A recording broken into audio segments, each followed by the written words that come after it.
Are you ready? Power.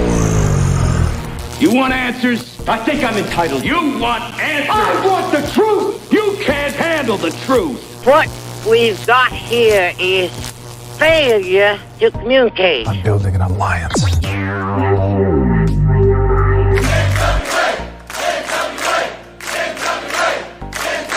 God bless the internet. Okay, let's party. It's showtime.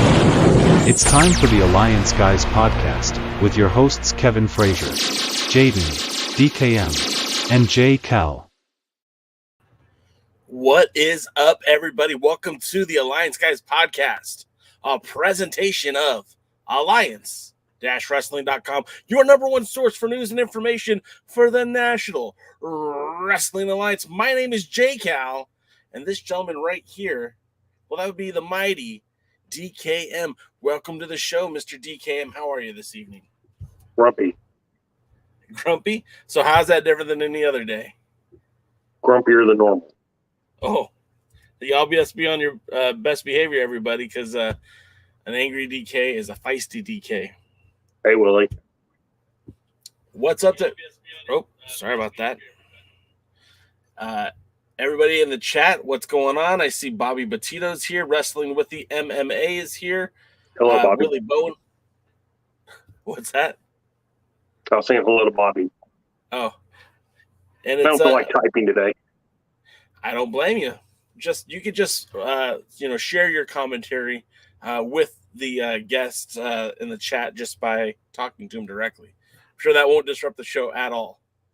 Not even a little bit. I don't think so. This is the Alliance Guys podcast where we retcon, reconsider, review, recap all things NWA. We've had a pretty big week. A lot of wrestling in the last 3 hours of YouTube presentation or Fight TV, depending on how you watch it. A lot of good wrestling, a lot of things that I'm actually happy to talk about. DK, how are you doing? How are you feeling about the NWA this week? What are your thoughts? This week was a little bit interesting. It was like they took a couple of steps forward and 2 or 3 steps back, too, on some of the stuff. Anybody who's followed the show long enough probably knows what I would lambaste and what I would praise. So, let's see. Let's see where we go with this. Do you want to talk about the card that is developing for POWERRR Trip 2? Do you want to do that now or later? Yeah, let's do that now, because I honestly haven't paid as much attention as other people, so you might get some actual surprise reactions from me. So the first match that they announced just a few weeks ago was the World Junior Heavyweight Championship on the line. Colby Corino challenging Homicide for the what are we calling the Junior Heavyweight title? It doesn't have a nickname yet. It's a match that has kind of, let me rephrase that. It's a match that's definitely happened everywhere. I mean, all up and down the northeastern seaboard, whether it be Steve Corino and Homicide or Colby Corino and Homicide, that family, that legacy certainly has issue with Homicide. They've battled all across the Northeast, but this time it's a little bit different because this time it's for the NWA World Junior Heavyweight Championship, a title that, although it was newly created, has a very historic history that also rivals the 10 pounds of gold dating back to 1948. I know you're a big fan of junior heavyweight wrestling. What do you think about this one, Mr. DKM?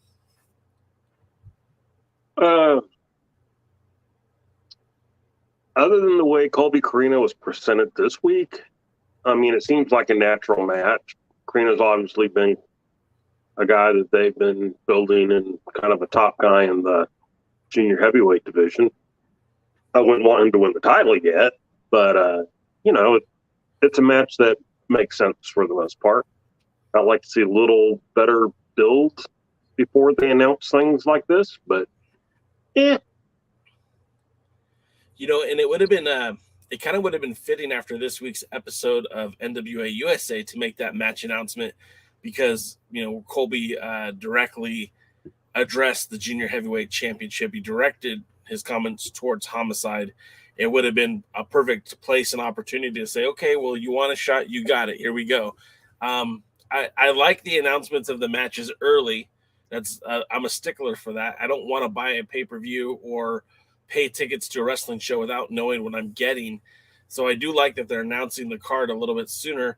However, I think there's ways to do this where you could marry it with the wrestling that we're seeing on TV and make it more palatable and make it more cohesive. Do you agree?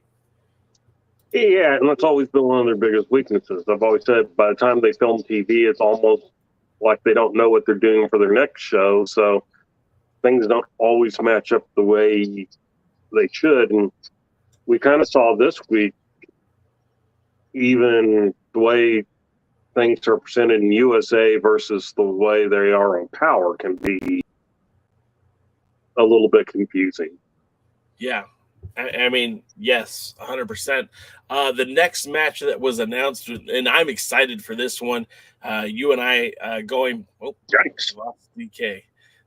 Going back to the United Wrestling Network debut of Harry Smith.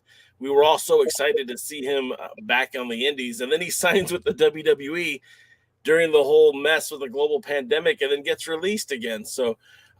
It's good to see Harry Smith back on the Indies again, back in the NWA. And I can say back in the NWA because they debuted at the Crockett Cup. They were at the TV tapings. And Harry Smith will be a part of POWERRR TRIP 2, this time facing Mike Knox. And this might be the two biggest dudes on the roster in terms of size. Harry Smith is towering over most of the people he stands in the ring with, and so is Mike Knox.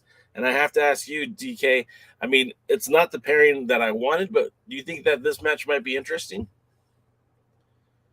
Yeah, I mean, it's going to be a Haas fight. And, we love our Haas fights. For sure. And, Knox, for as much as I pummeled him because of how he became a challenger for Dick Murdoch. Trevor Murdoch, Dick Murdoch, Trevor Murdoch, one of the Murdochs. Dick was better. And I liked him better. But anyway, his elevator didn't go all the way to the top, And that's one of his own lines. Yeah. And mine does go all the way to the top, but it doesn't stop on every floor in between. Knox is somebody who you can put in these big house fights and, he can have a good one. It's not going to be a technical wrestling showcase, but, he can be there to slap the crap out of another big guy.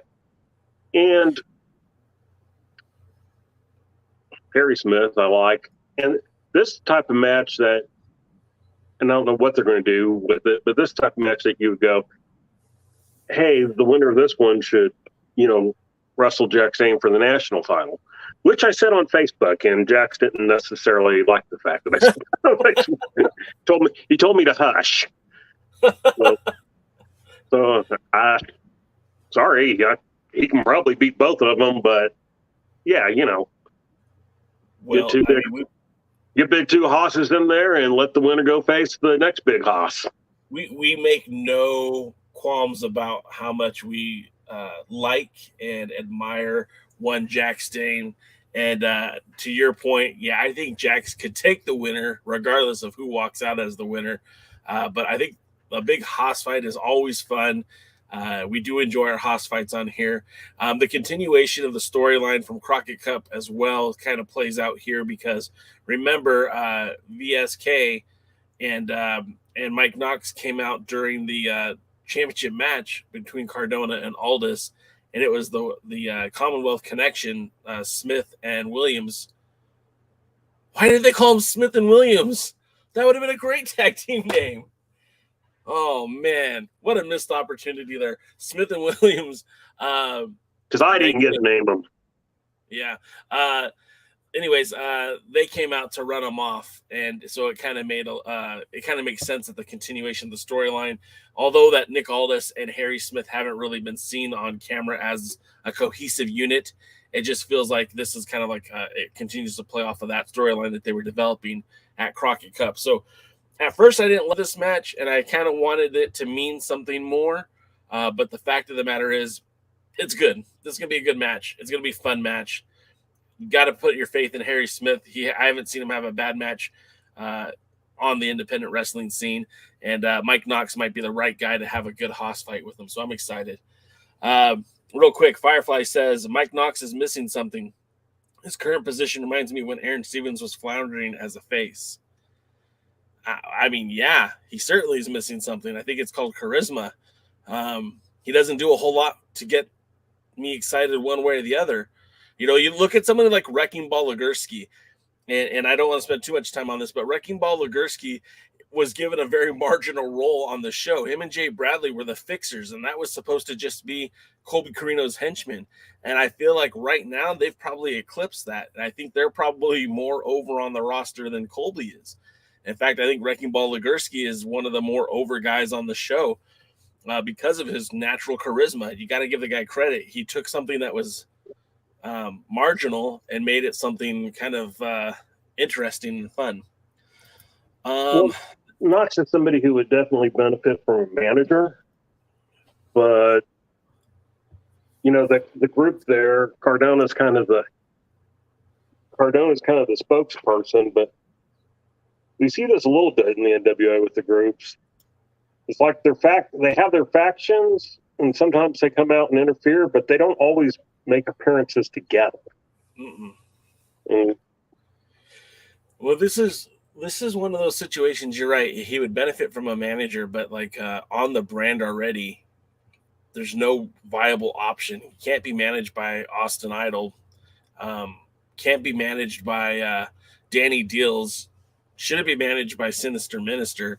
So it's kind of like you've got this guy just floating there, and you're right. But then to further what you said, Matt Cardona is kind of like the player coach.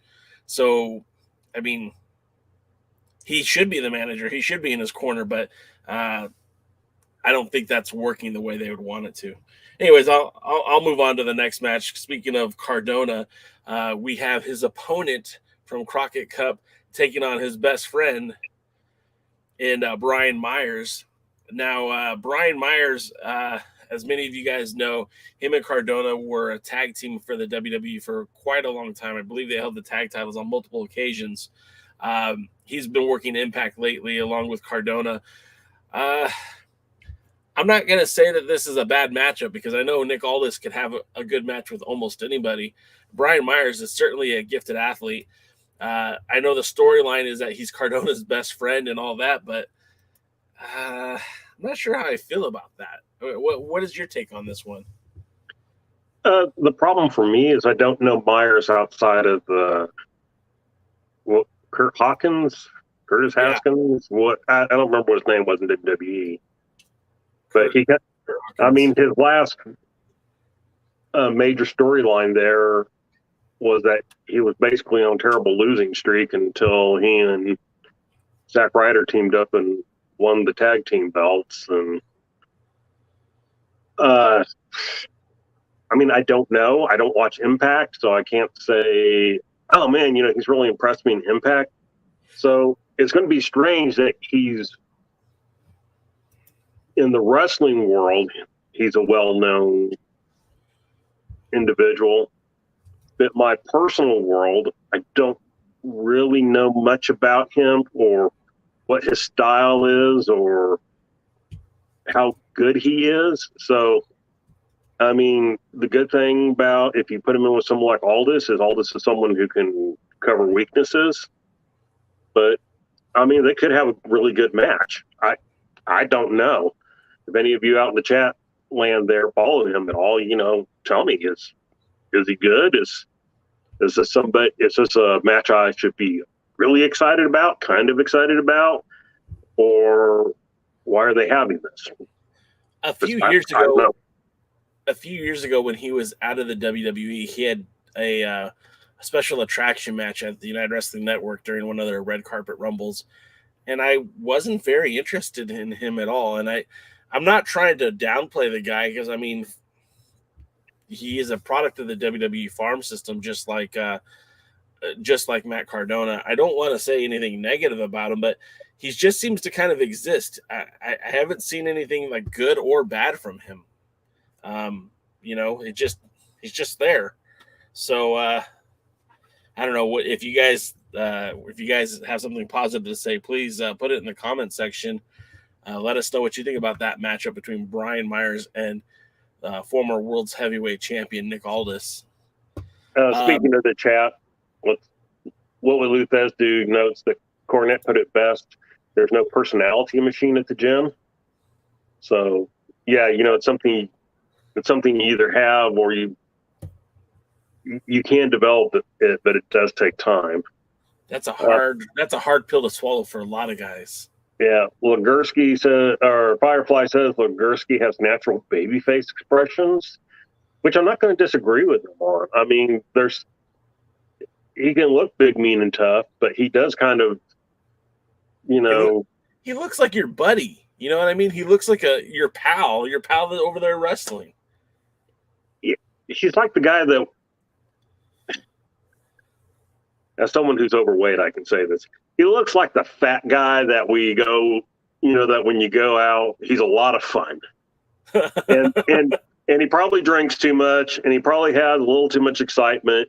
And then the next day you're playing like some kind of church league softball or whatever, and he gets up and he smashes one over the fence. Maybe his only hit that day, but it's going to be a big deal. And so, yeah, I kind of see where he says this. Vincent Verb X Patterson, who I'm just going to call X from now on. Let's hope they seriously groom Harry to be champion. I would agree with that. I don't think any of us would have a problem with that, especially if that means we get more Harry Smith on Power and USA. Let's be honest. He is a great athlete. Like the dude trains in Brazilian Jiu-Jitsu and he's not wrestling. He's held tag team titles in every major company, up until AEW. I mean, he was the WWE tag champion, IWGP tag champion, NWA tag team champion. I even think he held the tag titles for Pro Wrestling Noah, the GHC tag titles. So, yes. I mean, he is certainly the right caliber person you'd like to see in there. Plus, I mean, he's a third generation wrestler. And I really feel like he could help propel the NWA forward too, if given the opportunity. Yeah. What else is going on? What other matches do we have? So those are the matches that are set for the next big event, Power Trip 2. So we don't really have a main event yet, do we? No, but I think I just read somewhere that Matt Cardona says, I'm always ready, but I'm not always there. So that's why Brian Myers is coming in to face Nick Aldis. So I don't know if we're going to have a world title match on that event, which probably means we'll have besides the junior heavyweight, we'll probably see some more titles on that card, like the national and maybe the TV title. Well, I'd like to see Briscoes versus La Rebellion. I mean, that if they book that's your draw right there. That should be the main event. That should be the match because. Well, I mean, it is the main event. Look, this is one of those things where I kind of get upset with wrestling people nowadays. The main event is what draws the money. I don't care where the hell you put it on the card. Sure. Don't tell me. Oh well, Bob versus Joe was the last match on the show, so that's the real main event. No, it's not. And in the boxing world, and even in the wrestling world, WWE World Class or whatever, they always had a match after the main event because get the fans down and give the champion a chance to get out of town and all that type of stuff. Yeah. And so, the main events, that's what I'm paying for. If I were paying money, that's what I'd be paying for. And so the one I would pay for is the Briscoes having a shot at winning the world tag team titles because they've never held the NWA World Tag Team titles, and it would just be a wonderful addition to their collection. Yeah, I mean, and that match is so important for both teams, really, because as it stands right now, we don't know the future of the Briscoes. We don't know if they're signed with AEW or if they're going to be able to sign with Ring of Honor. I mean, the whole Time Warner thing, and that's something else. I mean, let's pump the brakes on the NWA for just a second because this is kind of relevant to pro wrestling in general. with the Time Warner spinoff from AT&T, and now Discovery and Time Warner are one company, which means that the one of the larger streaming networks just got larger with all those intellectual properties from the Warner Brothers universe and DC Comics and all that stuff. All that, including AEW, is now part of this big conglomerate, this big digital media company. And now you have to think that there might even be a finer tooth comb on some of the talent that they decide to use. Maybe that will prevent them from signing a tag team like the Briscoes, or maybe using some wrestlers who have checkered pasts, or being more quick to action with a wrestler who perhaps gets in trouble with the law or has accusations thrown at them. So a lot of things could potentially change just because of the corporate structure of Time Warner. And that impacts everything from TNT, TBS, and all those, everything that's connected to the Discovery merger. So, the Briscoes might not be able to go work for Ring of Honor because of contract restrictions and everything else with Time Warner. That's something to be at the very least cognitive of, because if that means that they can't work for the second biggest company and the WWE doesn't seem to have much of an interest in them, that means that they're going to dominate on the indies. That means they'll be available everywhere. Is that a good idea to put your tag team titles on a team that's going to be available everywhere? Maybe. Again, what will Luthez do just says, I'm done putting energy into part-time wishy-washy champions in quotes. I don't care if you carry the 10 pounds of gold into every match as champion. If you're not there for every big show, are you really the NWA champion? And, to a point, it depends. But naturally, you'd want your champion. If someone's your champion, especially your world champion, whether it be the world tag team, world junior heavyweight, world heavyweight, you would want your promotion, whatever promotion you are, Bob's promotion or NWA or AEW or whatever, you'd want your promotion to be the most important promotion to them. Yeah, for sure.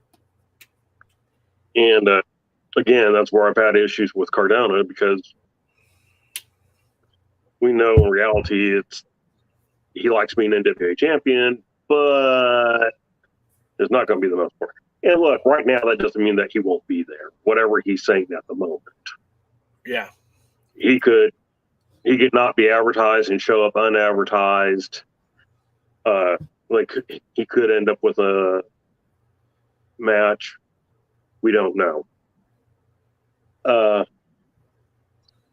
So, let's wait, let's watch, let's see what happens. And then our pal Dave Scooby has a good suggestion or question anyways. Does Camille need to have a match, or should they have a qualifier match for the next contender for the Burke? Genocide and Kilynn King are waiting in the wings. I mean, that's a good point too. I know she's advertised for the card, but does she need to have a title defense there? And my first knee-jerk reaction is absolutely she needs to have a title defense there. But then when you start thinking about it for a minute, she's beaten everyone on the card, everyone in the roster. Who has she not beaten yet? She beat Genocide. She hasn't faced Kilynn King. That match hasn't happened yet. Technically she had a match with Natalia Markova that ended in a disqualification, but there's nobody there that can beat her that we've seen so far. Anyways, it hasn't been built up properly. So having her not wrestle, and we'll get to this when it's in the show. They killed off one of her potential contenders. I don't mind if she's on the show and she defends the title against whoever they pick. On the other hand, does she absolutely have to be there? She needs to be there in some type of storyline. Either defending the title or there's a number one contenders match, so she's there to watch and see who the number one contender is going to be. That would be my preference. Well, the other thing they could do with her too, if they wanted to, and this kind of gives the Hex a rub, is put her in a tag team against the Hex with somebody on the roster. My choice would be like a Genocide. You got a female version of the Legion of Doom right there. Just two really bad chicks who could cause some pain, but I don't know how they wanted to do all that. And then besides, we'll get to it later too, but Genocide had some comments about being in tag teams anyways. So, that kind of covers what's been happening this week in the NWA. We mentioned it at the pre-party. Camille made her debut at XPW. I don't think it was technically a title match. I don't think she was defending the Burke. She just showcased it. She wrestled Taya Valkyrie, and it was a pretty good match from what I saw. I know that was a very long show. The XPW show went about 6 hours. People were getting home like at 4 o'clock in the morning. Yeah, it's ridiculous. But they did like a death match tournament with some regular wrestling matches, and it just chaotic. Anyways, she's supposed to be back at their next show, which is on June 25th. Who knows if that's going to be a women's world title match or not? But do we know the outcome of the match? Oh, it ended in a no contest. Camille hit her spear. She had Taya Valkyrie pinned. I don't know much about XPW storyline, but whoever the associate was with Taya Valkyrie pulled the referee out of the ring, and then the referee just threw the match out. But it should have been Camille. She should have got the pin. At least how they were building it. It was a very fantastic match. Again, Taya Valkyrie is extremely talented. But at the end of the day, we had this pin, this cover, this 1-2 referee pulled out of the match, and then they just threw it out. So, Oakley dokley then. All right, well then let's head on to NWA USA. 30 minutes of pro wrestling. It's probably the fastest 30 minutes in wrestling that you'll watch all week. Especially if you do like I do and put it on YouTube at 1 3/4 speed, so it goes by a little bit quicker. And of course, then you miss the commentary. No, because you still hear it. It's just they sound a little funny. Oh, like for instance, not quite chipmunks, but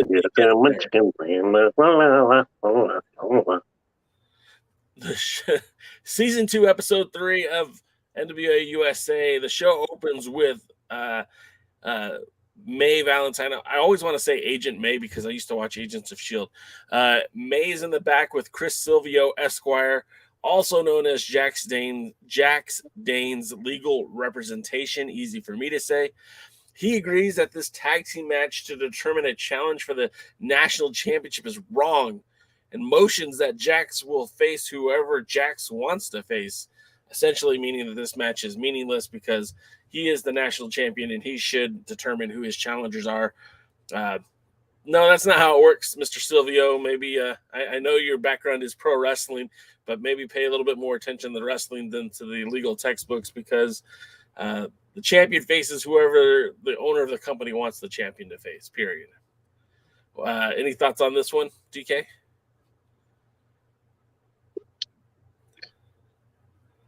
No, I'll express any thoughts later when we talk about the match. Okay. Second, we get Kyle Davis at the podium with Colby Corino. And Colby doesn't want to talk about his loss at the Crockett Cup. He even said specifically, hey, Homicide, if it was just you and I in the ring, there would have been a different outcome. The fans are really giving him some heat right here. They're really harassing him, which is, that's kind of what you want when you have a heel on the show. You want them to get that heat. Colby drops the name, or not the name, but drops the old adage, do you know who I am? Do you know who my father is? He says, do you know what my name means in pro wrestling? He reminds us that he earned his first NWA victory at age 12. And then he also mentioned, and by the way, his first NWA victory was when, let me see. I see it here.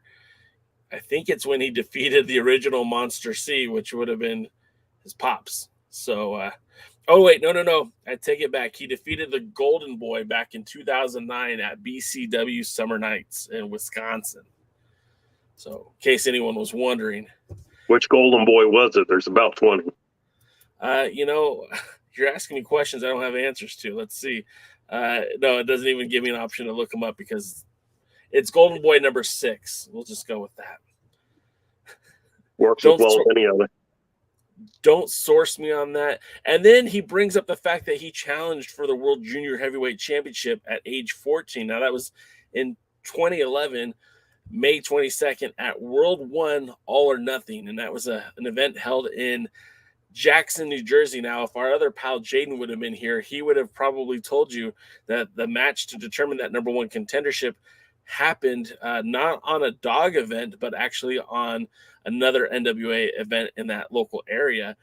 But Colby Carino had wrestled for the Dangerous Adrenaline Wrestling Gladiators, teaming with Roxy Cotton to take on Arlene and the Sensational One at one of the dog events, really just a month or two earlier before he challenged Craig Classic for the World Junior Heavyweight title. And then a story about Craig Classic real quick. If you can't tell, I'm just trying to sound smart here. Craig Classic won the Junior Heavyweight Championship from Mike Quackenbush. Quackenbush was almost inactive as champion. it was one of the darkest times for the junior.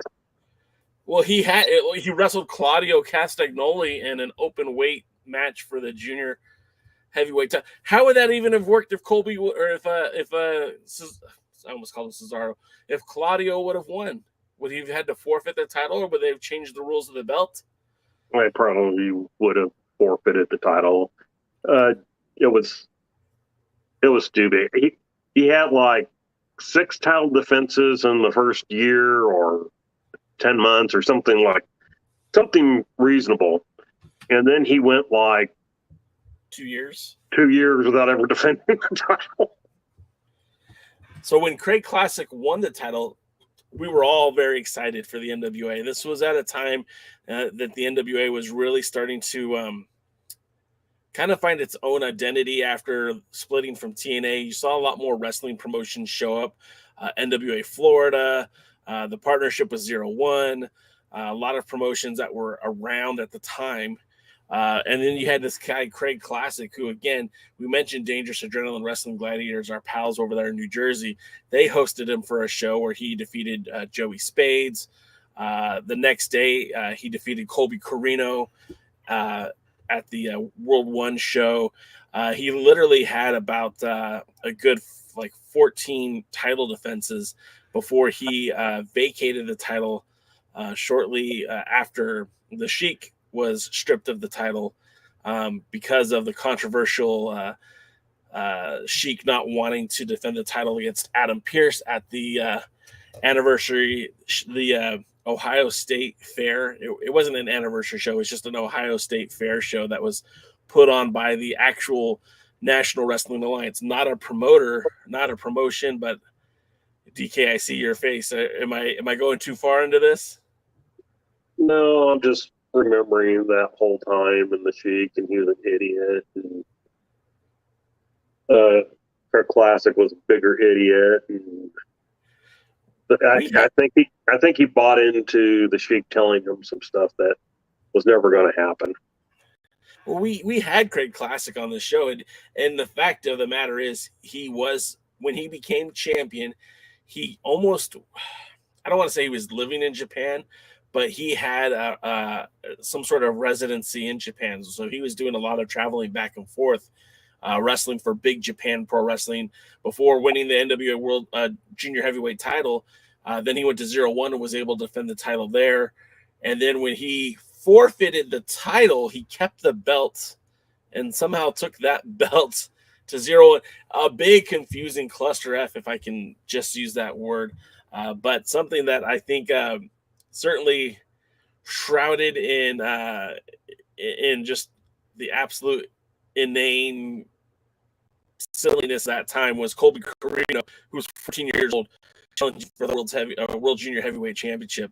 So I just thought that was kind of a fun little callback. And when he brought that up, I was like, oh yeah, Craig Classic. I remember that. And then just opened up a can of worms for me. So so Kobe drops the, do you know what my family means in pro wrestling? Then Kobe unexpectedly kind of puts over Homicide. Says, I know about you. I know what you've done. But reminds him that he doesn't have much luck against the Carinos. And if you go and look at some of the matches that him and, Steve Carino had back and forth years ago, there was a bit of a blood feud there. And it kind of continued through to Colby when he became of age and was wrestling on the independents. Him and Homicide tended to have a lot of rivalries even before the NWA. So I thought it was a good promo. Colby did the right thing by putting over Homicide, but also kept to the heel tactics. The crowd gave him a lot of heat for that. DCam, what did you think of this one? It was a good interview. It was a good little promo. It wasn't great. It wasn't like I wasn't blown away, but it was good. It accomplished what it needed to. Exactly. And then basically he says that he's ready to fight and he'll fight anyone that throw at him.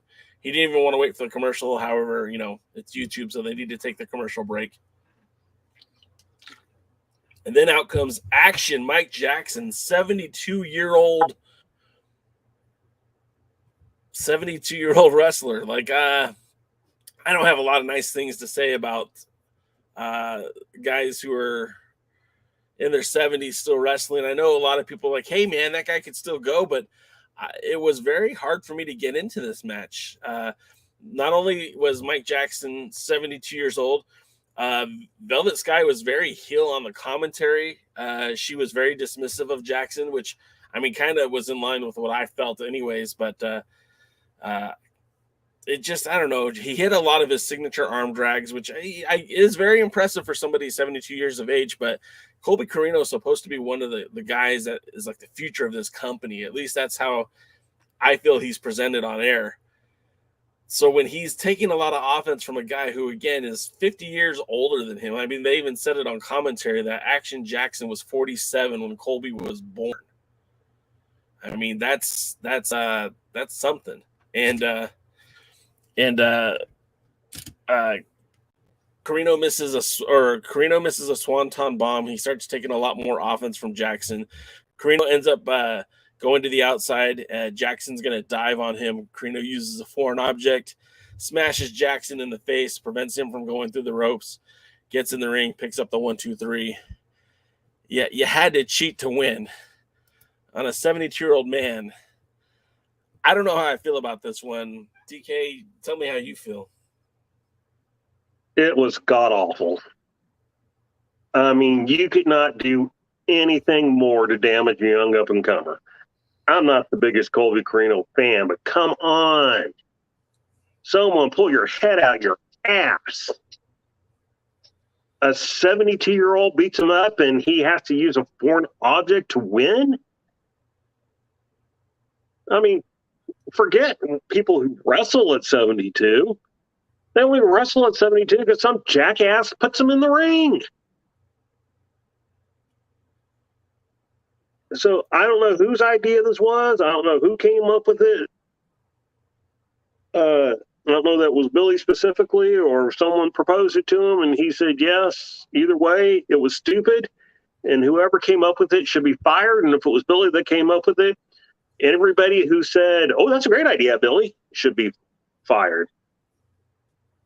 And, just terrible. Absolutely horrendous. This is the NWA I hate. I didn't care for Ricky and Robert Gibson. Like, I'll admit that I was excited when they won the titles because it was a kind of cool moment. But they're at least legendary. Sure. But but they're also 10 years younger than Action Mike Jackson. Dave Scooby says, I love it was never called Action Mike Jackson back when he was wrestling as a jobber for Georgia. Dave Scooby says, I love the top rope walk by Jackson, but this didn't do anything for the NWA proper. Yes, Yes, and if you needed to do this match, Sal Renaro's right there. Hell, Captain Yuma's somewhere in the locker room. They didn't need to use Colby Carino, a guy who was going to be the next big challenge for the junior heavyweight title. That's what I mean. The 9 pounds of golden leather. This is what kind of just it hurt me to see it, and it honestly. And then after the next match, kind of just made me want to turn off USA. But we'll get to that. Maybe not the next match. Maybe I'm getting confused. No, yeah, the next match. Then we get the next segment is 6. Or did you have anything more you want to say? Or are you good? Can we move on? I'll talk from now until Judgment Day if you let me. So you better move. Moving on. Next up, we have the 60 seconds with Markova. Now, these 60-second segments have been pretty good, although I was kind of disappointed with Natalia Markova's. I was hoping to hear a little bit about her background. She's just said pretty much the same thing she's said in every other promo we've seen her in. She stayed too much in character. Yeah. And I mean, there's a place for it, but this isn't it. This is the moment to really kind of connect with the fan base, and I feel like this was a missed opportunity for her. I felt like Capri set the bar very high. Kenzie Page did a fantastic job with hers. Markova just kind of fell flat to me. I didn't get it. I didn't buy into it, and I'm a Markova fan. From what I see in the ring, I like a lot. I was.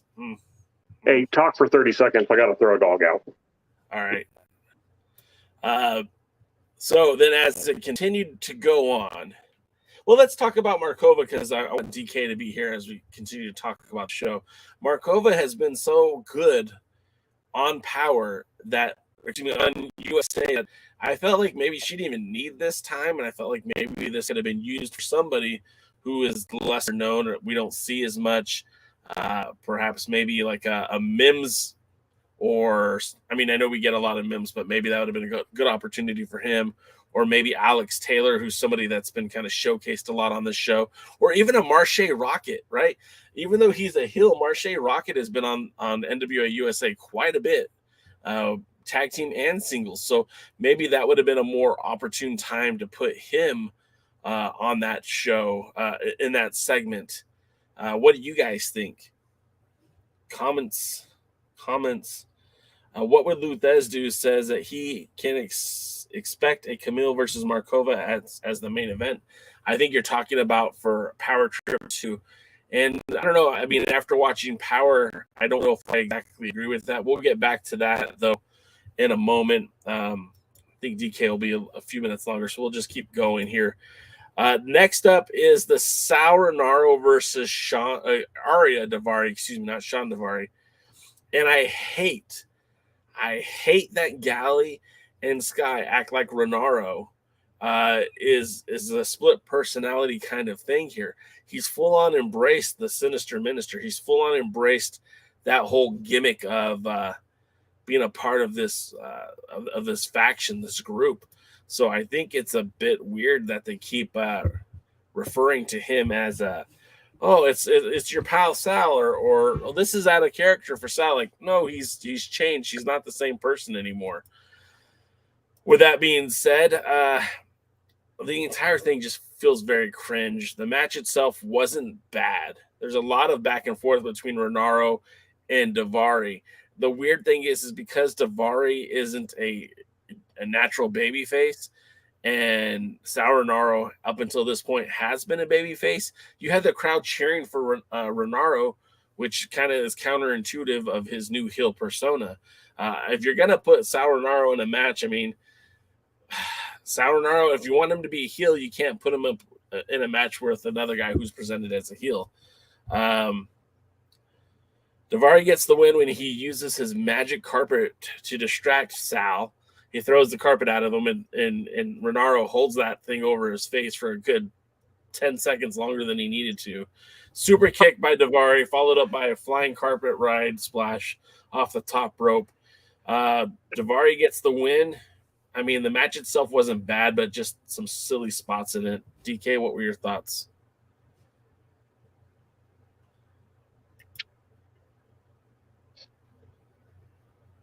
Fire Sal. Get rid of the carpet. Those are my thoughts. Not a good show this week. No, this is the kind of stuff that we didn't like on Power, and somehow it permeated to USA, which I guess would be all right if it stayed on USA and not returned to Power. But well, let's just keep going. After the match, Daivari victorious. And I hate these kind of interviews too, where Kyle Davis says, "Hey, congratulations on your victory. Now, do you think you want to challenge for the Junior Heavyweight Championship?" Let me think. He was in the Junior Heavyweight tournament.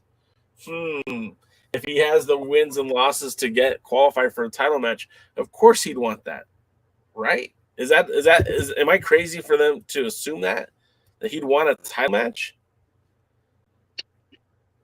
Well, anyone should know that the person wants a shot at a championship.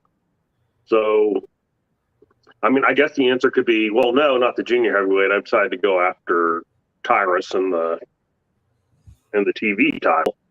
I mean, okay. Except for the fact that Tyrus would step on him and he would go splat. And I'm not even a Tyrus fan. No. So, yeah, the show is burning quickly. Well, and then, so we're expecting him to say, "Yeah, I want a shot at Homicide," or "No, I want a shot at Tyrus," or something. No, he calls out Nick Aldis. What? The guy who's trying to wrestle Matt Cardona for the World's Heavyweight Championship. Oh, every time he talks to my brother, he doesn't even ask how I'm doing. Oh man. Was this off script? Was this approved by somebody? Because again, why is he calling out Aldis? What's the point? This just seems like I don't know. It's the only way to get Aldis on the show. I don't know. I mean, that's fine.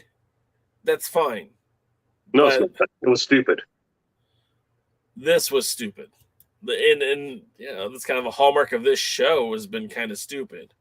Then you get Ricky Morton in the back with May, and Ricky's putting over his son again, and I mean that's what a good dad will do, right? Something I heard that kind of caught my ear, and I said this. I think I said it last week. Maybe I said it 2 weeks ago. I like Kerry Morton. I think better as a heel, and I think that's where they should put him because he comes off as very, very egotistical, and I think he could be the heel that they want Kobe Carino to be. But nevertheless, he says Ricky about his own son that he goes, but I don't think it's his time to wrestle for the championship. And I mean that's an honest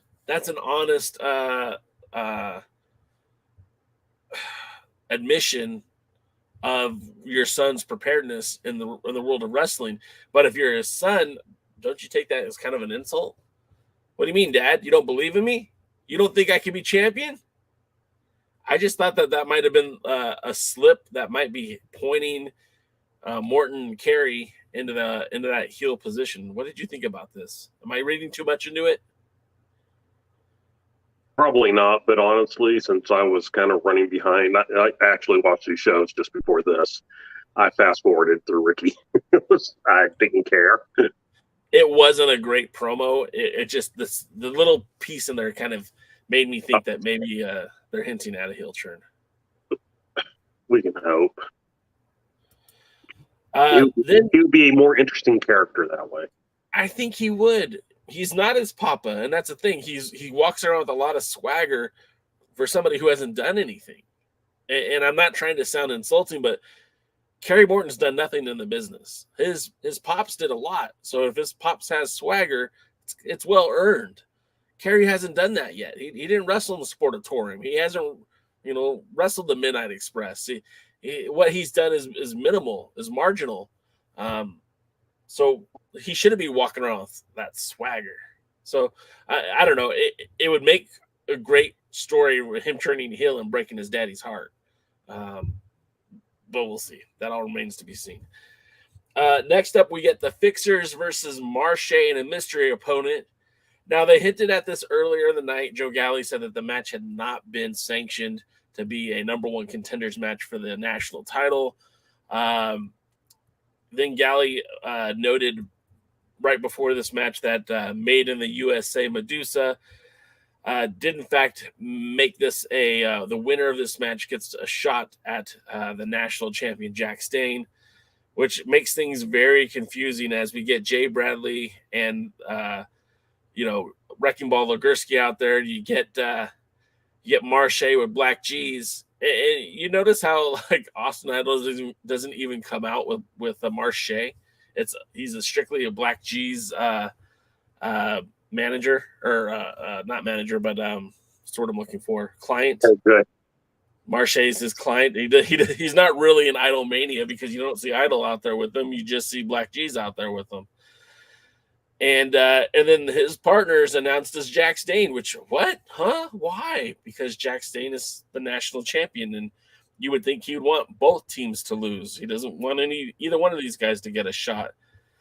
So that was kind of confusing. I know they were trying to make it a swerve and everything else, but it just, again, this one falls flat. And I love Jax Dane, and you know me, I've been advocating for the Fixers. I wanted them to win the Crockett Cup. I like Jay Bradley and I like Wrecking Ball Gursky, especially as a tag team. This was very fun, but this was kind of not. But surprisingly, Marche and Jax work very well together. At first, Jax is sitting on the floor. He never gets up on the ring apron, basically almost like he's not a part of the match. And at first, it looks like Jax won't be a factor at all. But after distracting Gursky by grabbing his leg, he gets on the apron, and he and Marche actually do quite a good job of teaming together. Jax was able to lift Gursky in a spot where, if you're on social media, if you follow Jax Dane, he kind of commented and shared the video of I think Galli said 350. I think Velvet said 390. So he's like, okay, I'm slamming someone who's like 500 pounds. So, I mean, it was pretty cool to see him because Gursky's a big dude. And that also made me think, wow, if he could pick up Gursky, he could pick up Tyrus. If he wants to try to unify some titles like he has in the past, now's the time to go after Tyrus, right? That body slam challenge, right? Anyways, Marche and Jax end up winning, setting up a Marche versus Jax for the national championship. What do you think about the match? And what do you think about the stipulation? Let's do the match first and then tell me about the stipulation. For what it was, the match was okay, except for you had an established team lose to not only a non-established team, but a team that didn't necessarily really want to be teaming together to begin with. Yeah. Not so much force, but not like, hey, we're here to help each other. Putting Jax Dane in the match was, I mean, I don't even know what they were thinking. If you're going to put him in the match, at least he should win.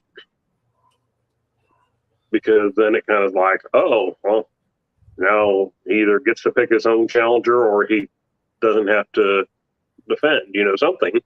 Yeah. There was no incentive for him at all in this match.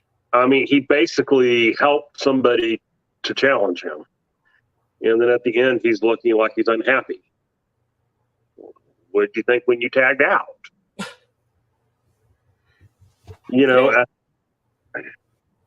So I didn't understand the logic. I didn't understand. You weren't expecting either Gursky or Bradley to challenge for the national title. You wouldn't be interested in either one of them challenging for the national title. I mean, if we're going to be honest, neither one of them are presented in a way that you go, oh, that could be a good, interesting matchup. So I don't know what they were thinking. I don't know why they booked it the way they booked it. I don't know why Dane would be in here.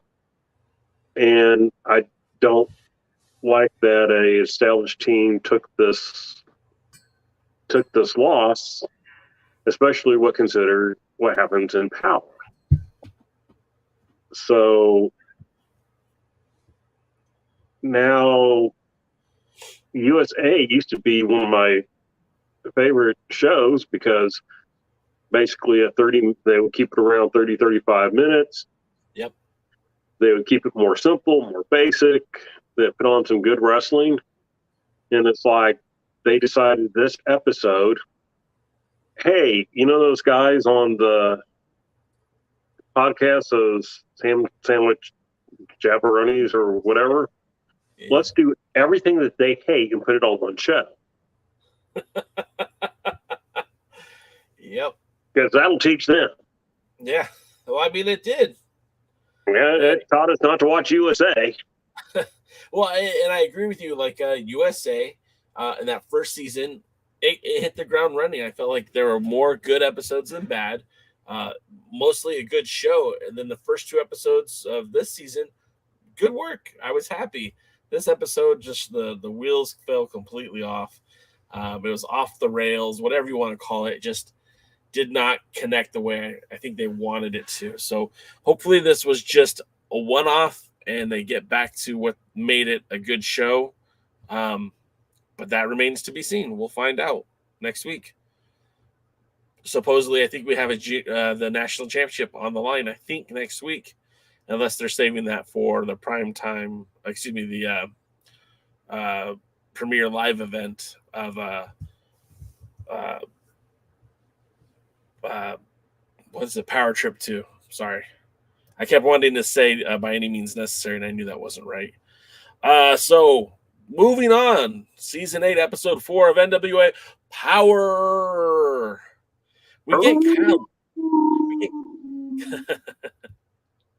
We get Kyle Davis in the back with Nick Aldis. And again, didn't acknowledge the challenge by Aria Davari, so it shows you how important that challenge was. Aldis wants a title shot, but his problems with Matt Cardona are so much more important to him than his problems trying to become world's heavyweight champion. And tonight, he's going to be rooting for the Pope. He actually wants the Pope to win because a matchup between Aldis and the Pope makes sense to him, and he wants that match. He thinks that's a money match. But tonight, tonight he's rooting for the Pope, and he'll gladly challenge the Pope once the Pope wins the title.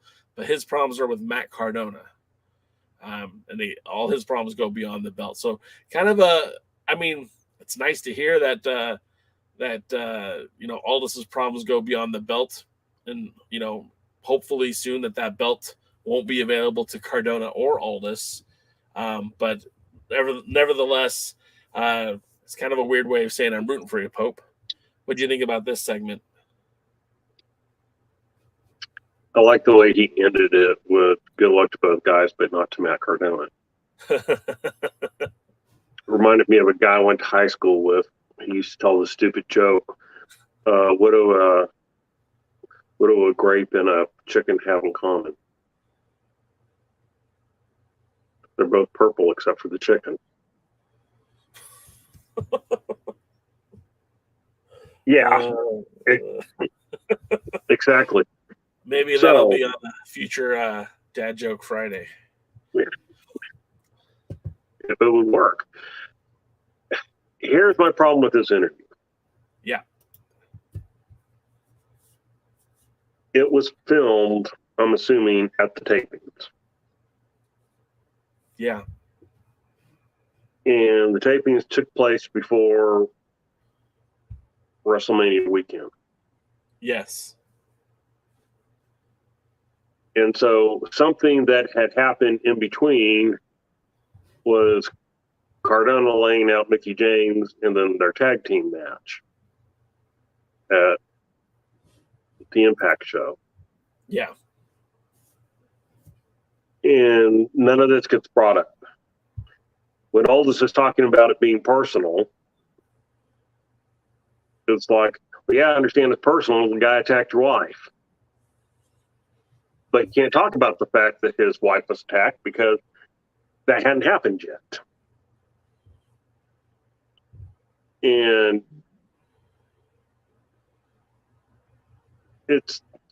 it shows a failing, because the NWA is not able, this scheduling that they have, the NWA is not able to respond to events that happen in the wrestling world in any good way, shape, or form. Even with the last POWERRR Trip, where we saw two title changes, it's like they can't even bring it up on the shows that are filming up until they do it. So the Cardona title change was literally like a week or two before the pay-per-view. Yeah. So here we already knew what was going on. We already knew what the main event was going to be, and we're not seeing it for 4 or 5 weeks on their own show. Yeah. So that's one of the flaws in their system. Overall, I mean, it was a good enough interview, good enough promo, and yeah, we'll see. I mean, it didn't get me so excited that I couldn't wait to see a match. There was nothing in the promo that made me go, can't wait to pay money. Yeah. And, that's what the promos are there to separate me from my money. You think it's the matches, but no, really it's a promo. The promo makes me want to see the match, if I assume they're both good wrestlers. But, yeah, there was nothing in that promo that made say, I want to spend money. Yeah. Yeah. I'm kind of with you on that. It didn't drive any more interest in it for me. And for everything you just said, the taping schedule, the fact that they can't incorporate what's happening in real time with what they filmed, Again, Crockett Cup was March 20th, 19th, 20th. The tapings were the week after that. So it's almost been a month since Crockett Cup. And, things are happening that they can't even account for. So that's always a bad model. And, I get the idea of shooting a bunch of matches and trying to weave things in to make it work. But with promos and things like that, you could do a promo from your garage. You can have a green screen with an NWA logo in the back.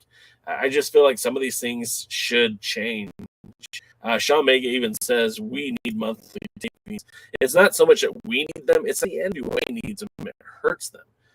This convoluted idea that, we're saving so much money by doing this quarterly pay-per-view and doing all these matches over the course of a 4 or 5 day period is a good idea on paper until you realize that just because you're saving that money, you're losing out on keeping your product fresh. It feels very canned by the time stuff airs. Going back to Anthony Mayweather winning the national title. I mean, we had two more episodes of NWA USA with Adonis talking about how he was the champion, and it loses that freshness. It doesn't feel as good. And sure, there's things they could do in post, but they don't. And I think that's the big thing, is that if you want to take matches, take matches. And if you want to take the interviews out there, that's great. But, I mean, come in, bring them out once a month, your key top people, and freshen up the interviews, the backstage interviews, so that it seems like, hey, I'm going to talk about something else here real quick. Another thing that would help them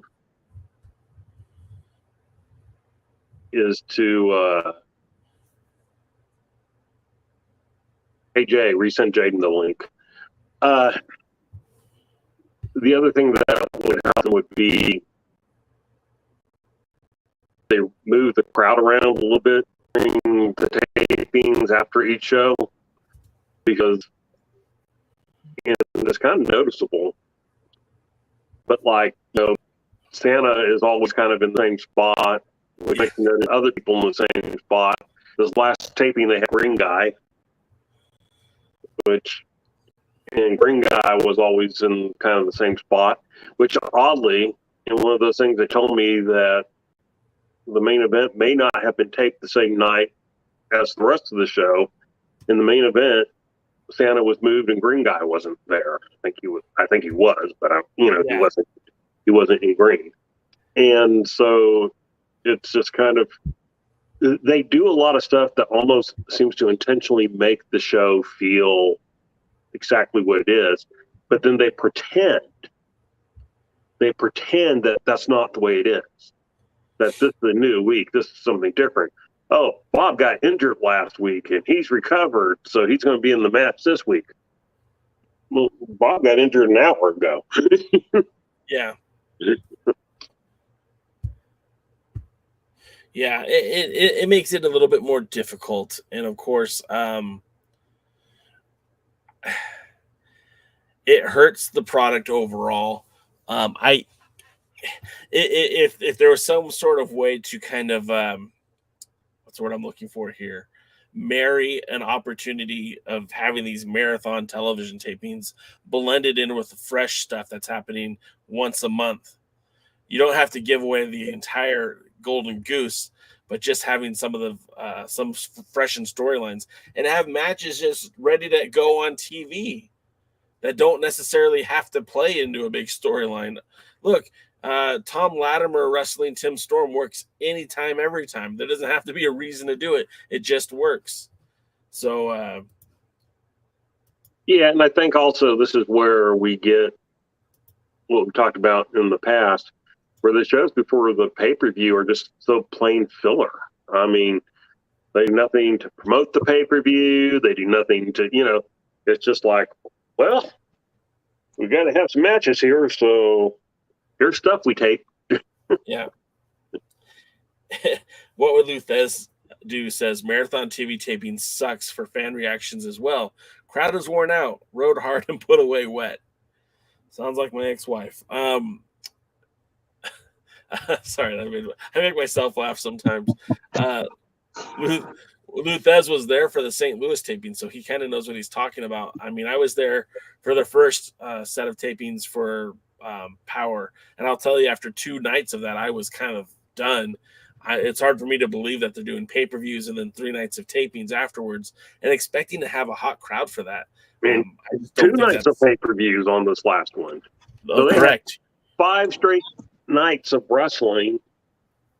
I mean, of course, a lot of people did like you did. They showed up for the pay-per-view and took off. Yeah. But, yeah, for the ones that stuck around, especially if you stuck around for all 5, I mean, if I was one of our friends in the Bearded Trio, I would want to shoot myself. Even if you're doing work backstage and even if you're doing stuff. Look, I did one event that lasted most of the day. And it was by the end of it, I was just like, damn, I'm tired. And like the next day I'm getting up and walking around, I'm going like, damn, I'm sore and I didn't even take a freaking bump. Yeah. Because I'm walking here, walking there, calling, giving people their keys or whatever. And it's just like my legs are. But imagine though, like being part of like the talent is part of that. I helped Dr. Lauren Zirconium. It's not only physically demanding and physically draining, it's mentally draining too. For sure. That's why you do it, because there's no mental to drain with you. Oh, DK. I'm so glad you finally got something funny to say. It only took you 12, 15 years now. And just because you don't remember the last time after that pile driver does not mean it's been that long. I used to be 6'9" until that pile driver. So, and think of it this way too. We'll get right back to it, but most of those guys, they're not sleeping in their own beds. They're going back to a hotel room. They're living a hotel life for like 4 or 5 days. It's not resting. It's not relaxing. They're not in the pool. They have early call times. They're sitting there just waiting for something to happen. They're cutting promos or eating, catering. It's not a glamorous lifestyle for sure. So I was wondering what Jay knew, that he knew they were in someone else's bed. So. I miss those days a lot. It's like, Flair, Rick here. What's going on? So next up, we get the Dirty Sexy Boys versus the Commonwealth Connection. Now, this is I posted something on Twitter, and I'm going to read it here because I just felt I had enough. I've had enough of this, and it turns out there's a lot of people that kind of agree with me here, because it's just, what can I say? I don't like it. I'm tired of it. I don't think it's funny anymore. You know, Velvet Sky has a ton of potential, and I feel like commentary could be her thing because there's moments where I feel like she does a good enough job. Really? There's sometimes she's okay, but then other times it's been just awful. A lot of times it's when she's bickering with Austin Idol. So I don't know if they're producing that kind of environment, if they're trying to do that, or if it's just that's how she reacts and they say, okay, that's fine. But on this episode, based on today, I'd say they're producing it. I think so too. But on this episode, it really got to me, and it was she was going on and on about Dango, and it was so uncomfortable. I think the kids these days say that she was thirsty, but give that woman a soda or something to get her to shut up, because she just kept going on and on. And if a male announcer spoke about a female talent the same way that Velvet Sky on commentary was talking about Dirty Dango, well, I think that announcer would be canceled. So if she did this on her own, it's time to go. Get somebody else in there that's not going to do that. Or if she's being directed to do that, stop that shit. It's not funny. It's not entertaining. And it takes away from the product.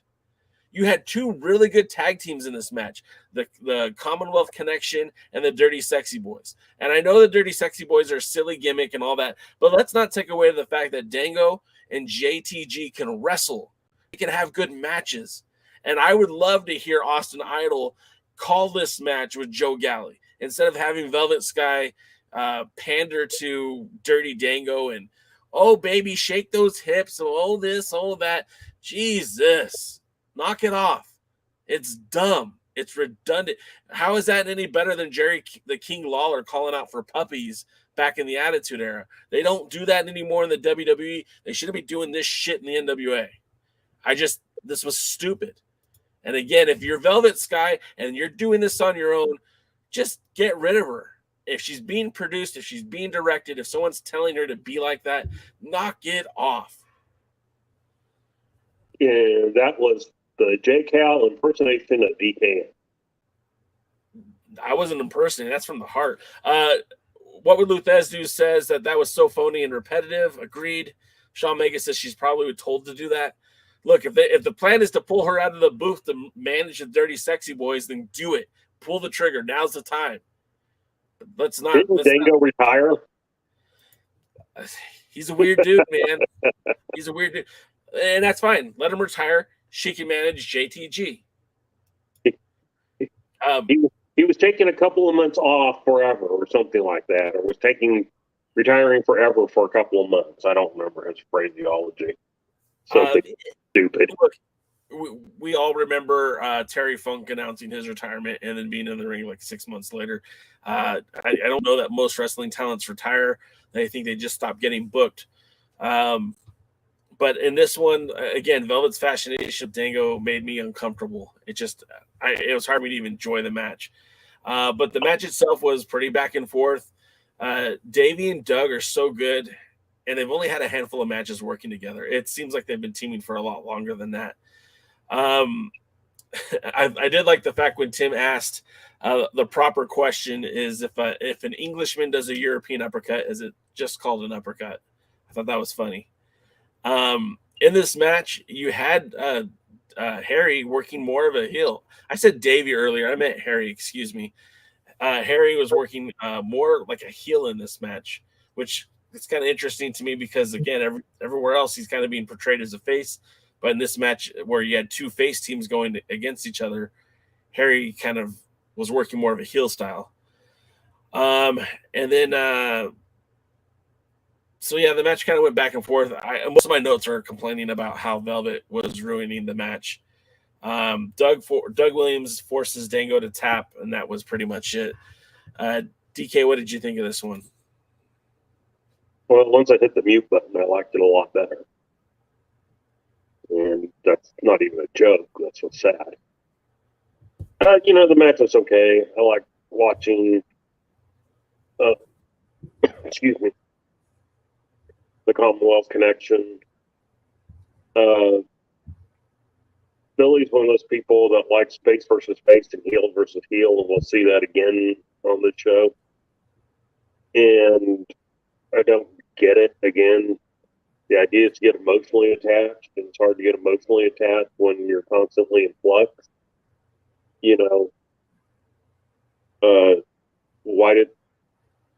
Why is Buzz Sawyer versus Tommy Rich considered one of the top feuds ever? Why is Freebirds versus Von Erich considered one of the top feuds ever? Why is Ric Flair versus Dusty Rhodes considered one of the top feuds ever? Because you had that dynamic. You had the thing. It didn't matter if you liked Ric Flair or you liked the Freebirds or whatever. You still hated them. And so I don't know. Seems like it'll be booking 101, but maybe I'm wrong these days because I'm old and cranky and out of touch. And the thing with Velvet's just, it's disgusting, but not just because it's being done. And there's not a need for it. It doesn't get the team over more. It doesn't get Velvet over more. Nobody comes out looking better for it. So why do it? I don't know. Jaden, what am I missing in this? What have I lost in the wrestling world that this type of shit is done? Are you on mute? There? I guess he's not there. Well, I'm talking to him. Well, I wanted to hear his answer too, because Jaden has experience helping out with wrestling promotions, and he's a knowledgeable dude. So I do see some comments. Luthez says too many head cases hired by the NWA, and Sean Mega says Dango is a solid talent minus the foolishness, which I also agree. And then Sean Mega says, do you give Harry the slow build-up or pump him up fast? Let's get back to that in a second. Jaden, how do you feel about the Velvet on commentary when she's pandering to the Dirty Sexy Boys and pandering? She's lusting. All right. How do you feel about that? Honestly, I think it's stupid. Yes, you were 100% right. If this was Jerry the King Lawler, if this was a male going after a female, they would be canceled at the moment. It doesn't add to anything. I guess the theories are trying to get off Dirty Dango as sexy, and Velvet Sky, who is an attractive woman, is lusting after him as part of the appeal, I guess, what they're trying to hope for. Honestly, I just think it's what happens when you have somebody who doesn't know how to run a wrestling promotion, doesn't know about basics, doesn't know about storytelling. I once equated modern wrestling to skipping to the last chapter of the book and not reading any of it. And then the last chapter is unfortunately not about anything the book's about. It's instead about a acid trip of watching The Wizard of Oz in Klingon or something like that. That's what I equate modern wrestling booking to be. I don't have a teleporter. I don't have instant transmission. When I need to go somewhere, I have to get from point A to point B to point C, point D. But if you're writing a book, there's usually a beginning of chapter 1, a chapter 2, a chapter 3. But unfortunately, wrestling promotions and wrestling promoters nowadays, they're just not even trying to put any kind of build or consistency or anything into it.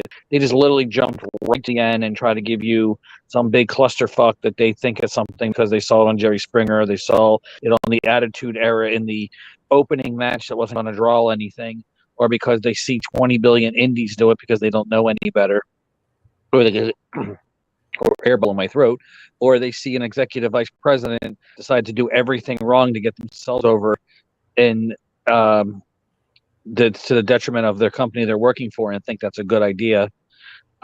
It's just basically bad understanding of what professional wrestling is. Professional wrestling is modern day gladiatorial events, basically. The old days, the gladiators used to fight in the big coliseum to try to keep the masses entertained, so they didn't know that they were being screwed by the whoever was in charge of the Roman Empire or whatever happened, wherever part of the coliseums were. Professional wrestling is the same thing. It's an escape from reality, but it needs to be reality enough. Even Star Wars, even Battlestar Galactica, even Lord of the Rings has some kind of basis in some kind of reality with a world that's built. And there is no world building in professional wrestling. It's not even character building in professional wrestling. It's just, let's put together the stupidest stunt we could possibly do. Let's take Evel Knievel and try to do something to try to see if he'll die or if he'll go over that giant gorge on that motorcycle. Try to do the most low brow, low quality for the lowest common denominator thing just to try to grab some attention. You know what grabs lots of attention? Watching animals fuck on the side of the road. You know what else grabs a lot of attention? Watching a really bad accident where a bunch of people are laying in the middle of the street. That grabs a lot of attention. But you know what? That isn't exactly positive attention. And that's not attention that you could build on to try to... Are you going to watch it?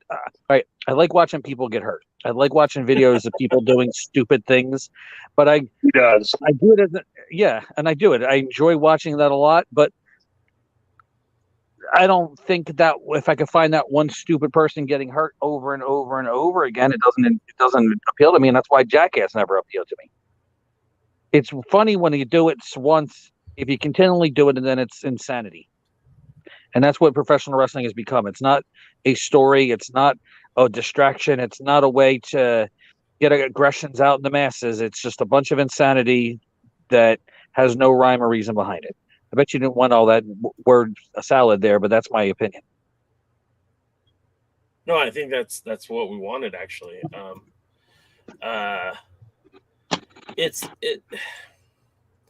Something like this takes away from what would have been a pretty good match. And I think it's, with everything that you said, with pro wrestling in general, these kind of things do more to hurt the wrestling promotion than help.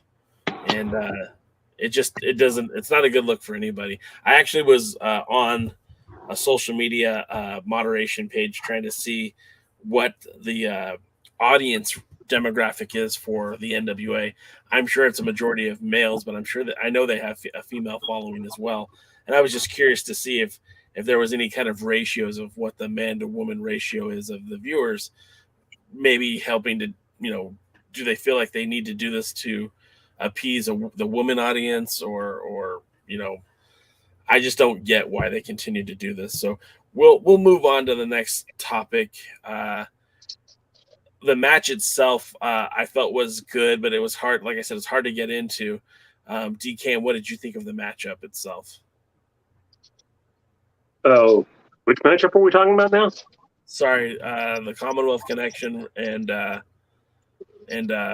Dirty Sexy Boys. Oh, yeah, like I said, once I muted the show, the match was fine. Right team won.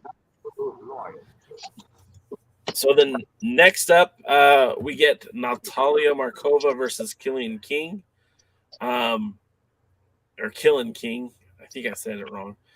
This is King's return to the NWA. I was really looking forward to this match because Markova's been killing it on USA. She has become one of my favorite wrestlers on the show. She's so aggressive in the ring. She is a total heel. She doesn't try to play babyface. She doesn't try to play up to the crowd at all. She's 100% heel. So I really do find that fun to watch. You know, she's not trying to be a tweener. She's not trying to be cool.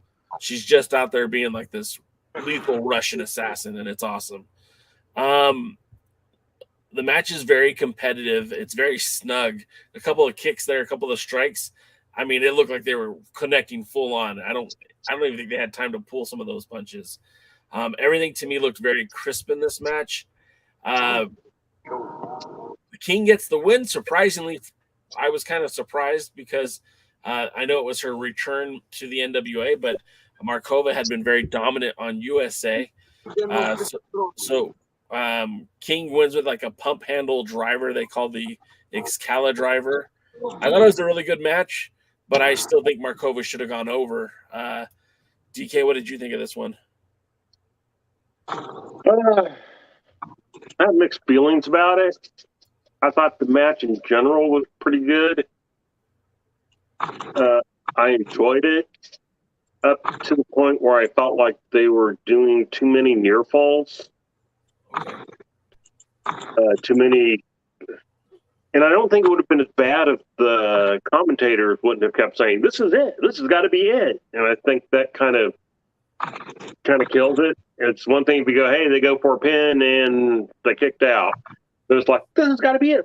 Well, after the third time you said it and they kicked out, it loses its, it loses thing. When you're on time 23, as it seemed to be with this match, it's almost time to hit the mute button again. Right. I didn't mind the result if this had just been a match that took place on Power. I didn't like the result because basically they've been putting Markova over so strongly on USA that it was almost like a finger to USA. Here's one of your top performers, here's one of your top wrestlers, now where you got them on the big show and they lose. So it was one of those things that had me scratching my head just a little bit. I mean, they could have put King against, again, somebody else, hell, even Genocide, which, maybe you don't want to see her lose, but I would have rather have seen her lose than Markova, really, at this point. I agree with that. And I like Genocide a lot, too. There's a lot of talent that they have currently that could have been that fodder. They debuted, I can't remember her name, but there's a gal that debuted on USA not too long ago. I think you keep Maddie strong because she's had some good outings, especially against Camille. I think you keep Genocide strong because, again, she's had some good outings.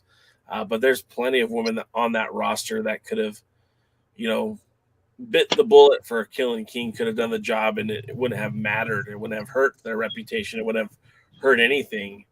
Well, if the idea was to put King over, it probably would have been better than to give her somebody that you can believe would be competitive to a point, but she still dominated most of the match.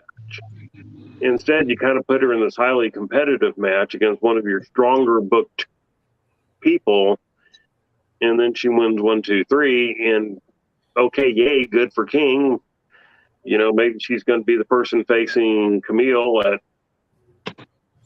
Power Trip, or knowing them, it'll, be the Texas from some other promotion. And,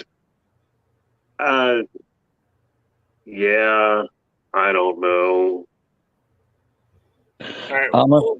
I'm afraid by listening to you guys that what they're going to do now is the backstage interviewer. What's her name? May. Yeah. Now May is going to say something about her losing, and that's going to set up a match between May and Markova now. And you guys want to see that? I really don't. I don't. I'm not even that big fan of Markova. She's okay. I don't want to see her versus May. I semi-tolerate May. She, especially now that I understand she doesn't speak English, it makes more sense what she's going on. No, she speaks English. That's her second language, but she speaks English. Or third. Or fourth. Sure. And in fact, Jaden, they already kind of built to a match that didn't really happen with May and and Markova. I think I think hopefully if they're going to continue with this storyline, maybe it's Markova gets the victory over King on USA to balance it out, or that King goes back and just has another dominant match against somebody else, maybe Genocide, or I don't want to say Kenzie Page because she's already wrestled her enough times, but maybe she gets a victory over one of the Hex or something along those lines. And then that way you have a couple of people built up for Camille. I do want to point out earlier that Dave Scooby said, no, Melina at this set of tapings, can't say that I missed her. And I just wanted to point that out, that maybe the women's division is a little bit different than what it was in the past. Sean Mega says that he thought that King looked great. I thought she looked great too. Don't get me wrong. I thought this was a really good match. Surprising to me, though, that they just hadn't her go over Markova. And again, to what DKM just said, with her winning, it puts her over because she beat one of the top talents, but it's kind of like, well, I guess that all that Markova has just done in the last, 2 seasons of USA is almost meaningless because it just fed her to the next big thing that came to the show. Getting back to the show itself, you have Mims in the back with May. This was kind of a weird interview, and I could have done without it, to be honest. I don't know if Mims was trying to be funny or satirical or what. He's talking about, hey, May, did I show you my guns? Starts flexing the gun show, and Mims says that he wants to throw his name into the body slam challenge. He calls Scion a dork, which I did laugh at. And he said that he almost had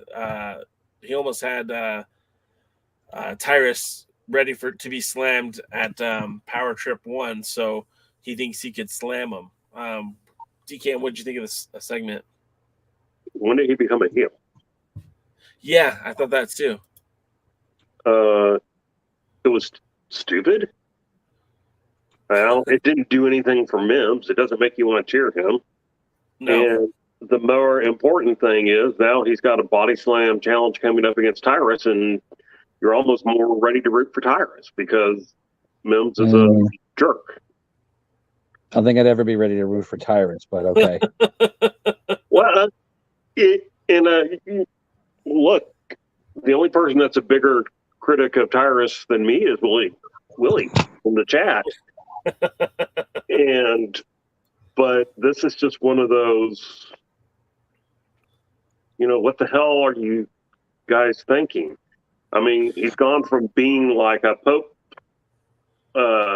protege to being an Austin Idol protege. Yeah.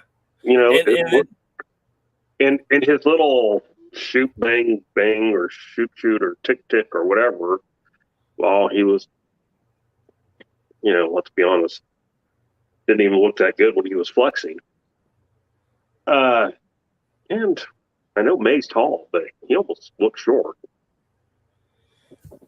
Sean Mega says that Mims will get better with time. He's still new at cutting promos, and that's and I could relate to that. It's just that the promo itself was definitely more a derivative of a heel promo than a face promo, and I think that's counterintuitive because Mims has been like the baby face of the show since day one. And I think that's the whole thing. I mean, one of my favorite NWA words or phrases, I guess, 2 words, in isolation, promo was fine. Yeah.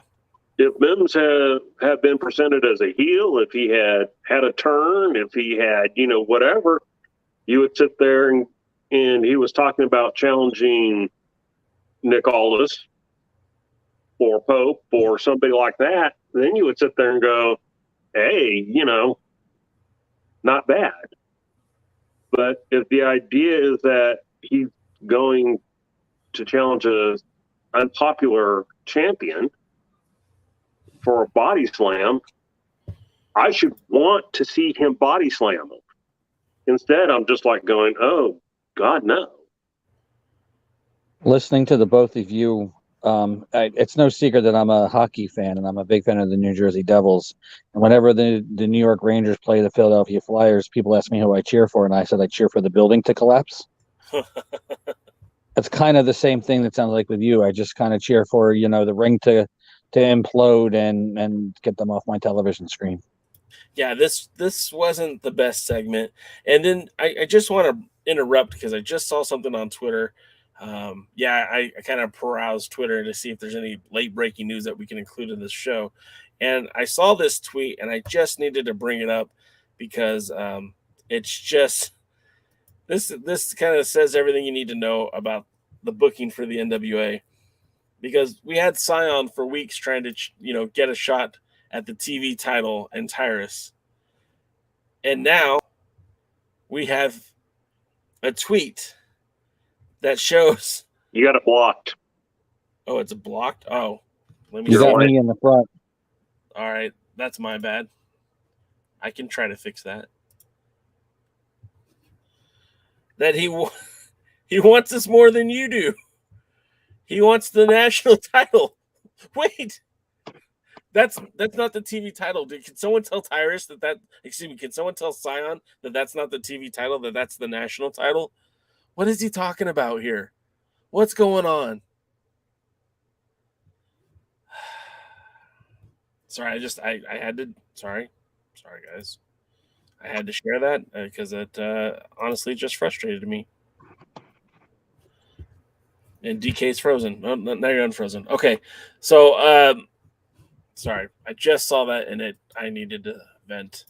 Okay, so Mims apparently is going to challenge Tyrus at some point down the road to another body slam challenge. I think I missed a promo here, but then we have Austin Idol backstage with I don't remember who he's backstage with. I think it was Kyle Davis. Now I don't remember. I didn't write it down. And it was Kyle. Basically, he admits that he in fact is Scion's father. All the buildup. Oh boy. Is this all right? When I was younger, I always had nieces and nephews that are close to my same age. Like, did Scion not know that was his father? Probably not, but I used to listen to my nieces play, and they would make up these stories based on whatever movie they happened to love at the time. And they would just randomly say this most unusual crap back and forth, and they were playing and they were making up stories based on Buffy the Vampire Slayer or anything that was popular at the time. And that's kind of reminds me of how the NWA is booking their wrestling right now. They just say whatever happens, bullshit they just happen to make up with a bunch of people that just never really make a story. They're just making things up right off the top of their head and not planning this out. The 20-year plan right now, maybe the 20-year plan should be to get somebody who knows how to book wrestling. Yeah. It's Sean Mega has a good question or a good statement. Just mass Scion and call him Robert Idol. I mean, that might work. Doty says, I thought Sion's father was Sandoval. I thought his father was Kevin Douglas. So I guess I'm not convinced that's not. I want a DNA test before I'm willing to confirm or deny these allegations. But next up, we get La Rebellion in the back with Kyle Davis. And it's Mecha Wolf and Bestia 666 calling out the Briscoes. Now, this is what I'm talking about. We were talking about it earlier. DKM said that this would be the main event match on just about any NWA card. I have to agree. If you like tag team wrestling, especially high-impact tag team wrestling, I don't know that there's a better match than this one. They say that the tag team titles are the most prestigious tag team championships, that they reinvented the NWA tag team division when they got here. They're the best tag team, and they feel the Briscoes are afraid to face them. Obviously, this would be the feather in a cap for any tag team, but the Briscoes, who've held the tag team titles in Ring of Honor for so long and have held tag titles in Game Changer Wrestling and CZW and the IWGP Junior Heavyweight Tag titles, if you look through their cage match bio, they've held pretty much every major tag team title on the independent wrestling scene. This match is certainly going to be a draw if and when it happens. I love the promo. I love the passion. DK, what did you think? Yeah, this is what you're supposed to do. They went out, they put over the titles they hold, they put over themselves as champions. In a way, they put over the Briscoes as challengers, noting that, they'd won other titles other places and stuff like that. But that the Briscoes were, here these champions of all these other promotions are actually scared of them. And, now I want to see this. Well, actually, I want to see it beforehand, but you know what I mean. If you're just somebody watching there, they ticked all the boxes in a good way. Kevin probably would have been happy that he wasn't talking in a normal voice. Although he wasn't too far off of it, actually. And, look, just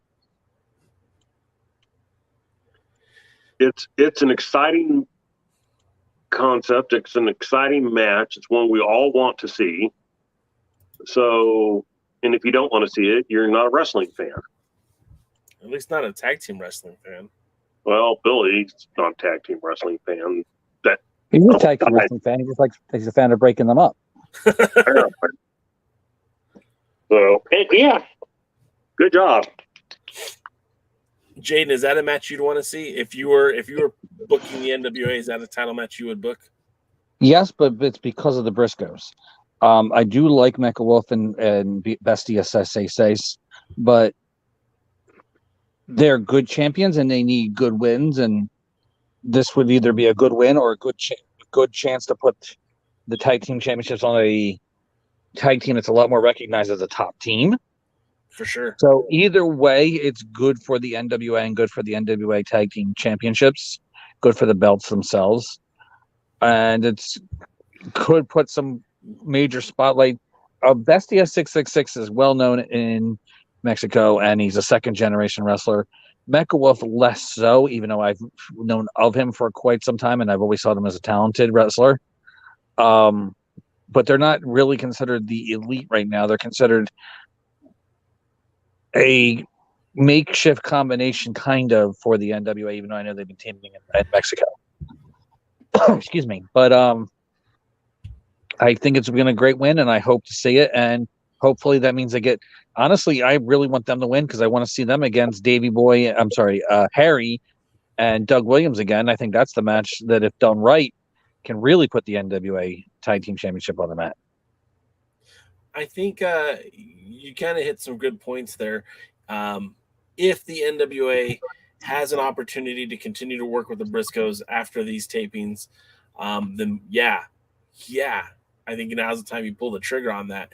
If not, it's still a win-win situation, because if Bestia and Mecha Wolf go over, then they look great. You just beat the Briscoes. You are the best damn tag team. And if the Briscoes win, okay, you have a plan with the Briscoes. Awesome. It's like a win-win. It's a win-win equation here. There's no wrong answer. Obviously, I think if you can use the Briscoes for as long as you can, you should. And if you're not going to have an opportunity to continue to book them, let's say they are signed by some other organization, then by all means, them putting over La Rebellion helps their credibility. So I think it's a win-win all the way. And Sean Mega has a question that's just for me. And he says, would you be mad if the Briscoes lose in other promotions like Cardona? This question is for Jay. And I think he means if they're the tag team champions. And it just depends on how it's presented. If the Briscoes are, let's make it similar. If they're facing the United Wrestling Network Tag Team Champions, Midnight Heat, and let's say it's in the wrestling promotion Defy, that is not connected to the United Wrestling Network, it's not connected to the NWA. If the Briscoes lose to Midnight Heat, then I think that makes them look weaker as champions. They're the tag team champions, and it's a rival wrestling promotion that you're losing to their champions. So I don't know if that's a good move. And then I see here that Dave Scooby says Briscoes will be at the next Impact taping. So that's another reason why I wouldn't necessarily put the titles on them. I mean, you already have booking problems with, say, having the OGK appear on your shows. You're having issues with getting the Matt Cardona on those shows. I don't know. I don't know if I would want to put the belts on a team that is not going to be 100% committed to me and me first. If there's a way that if that's written into their contract with Impact that, hey, Impact gets all bookings after the NWA, then sure, okay, let's do it. But if not, I think that can be problematic. Look, were we talking about this on air or off air? It was on air. It was in the first hour. I was going to say, I feel like we just had this conversation. But yeah, I mean, basically what you want is you'd want your world champions, your 4 major world champions. I'm not going to count the TV title of this. But or 5, I guess, if you count the women's tag team. But certainly the women's, the tag team, the junior heavyweight and heavyweight, you would want to put those titles on people who their number one priority is the promotion they're the champion of.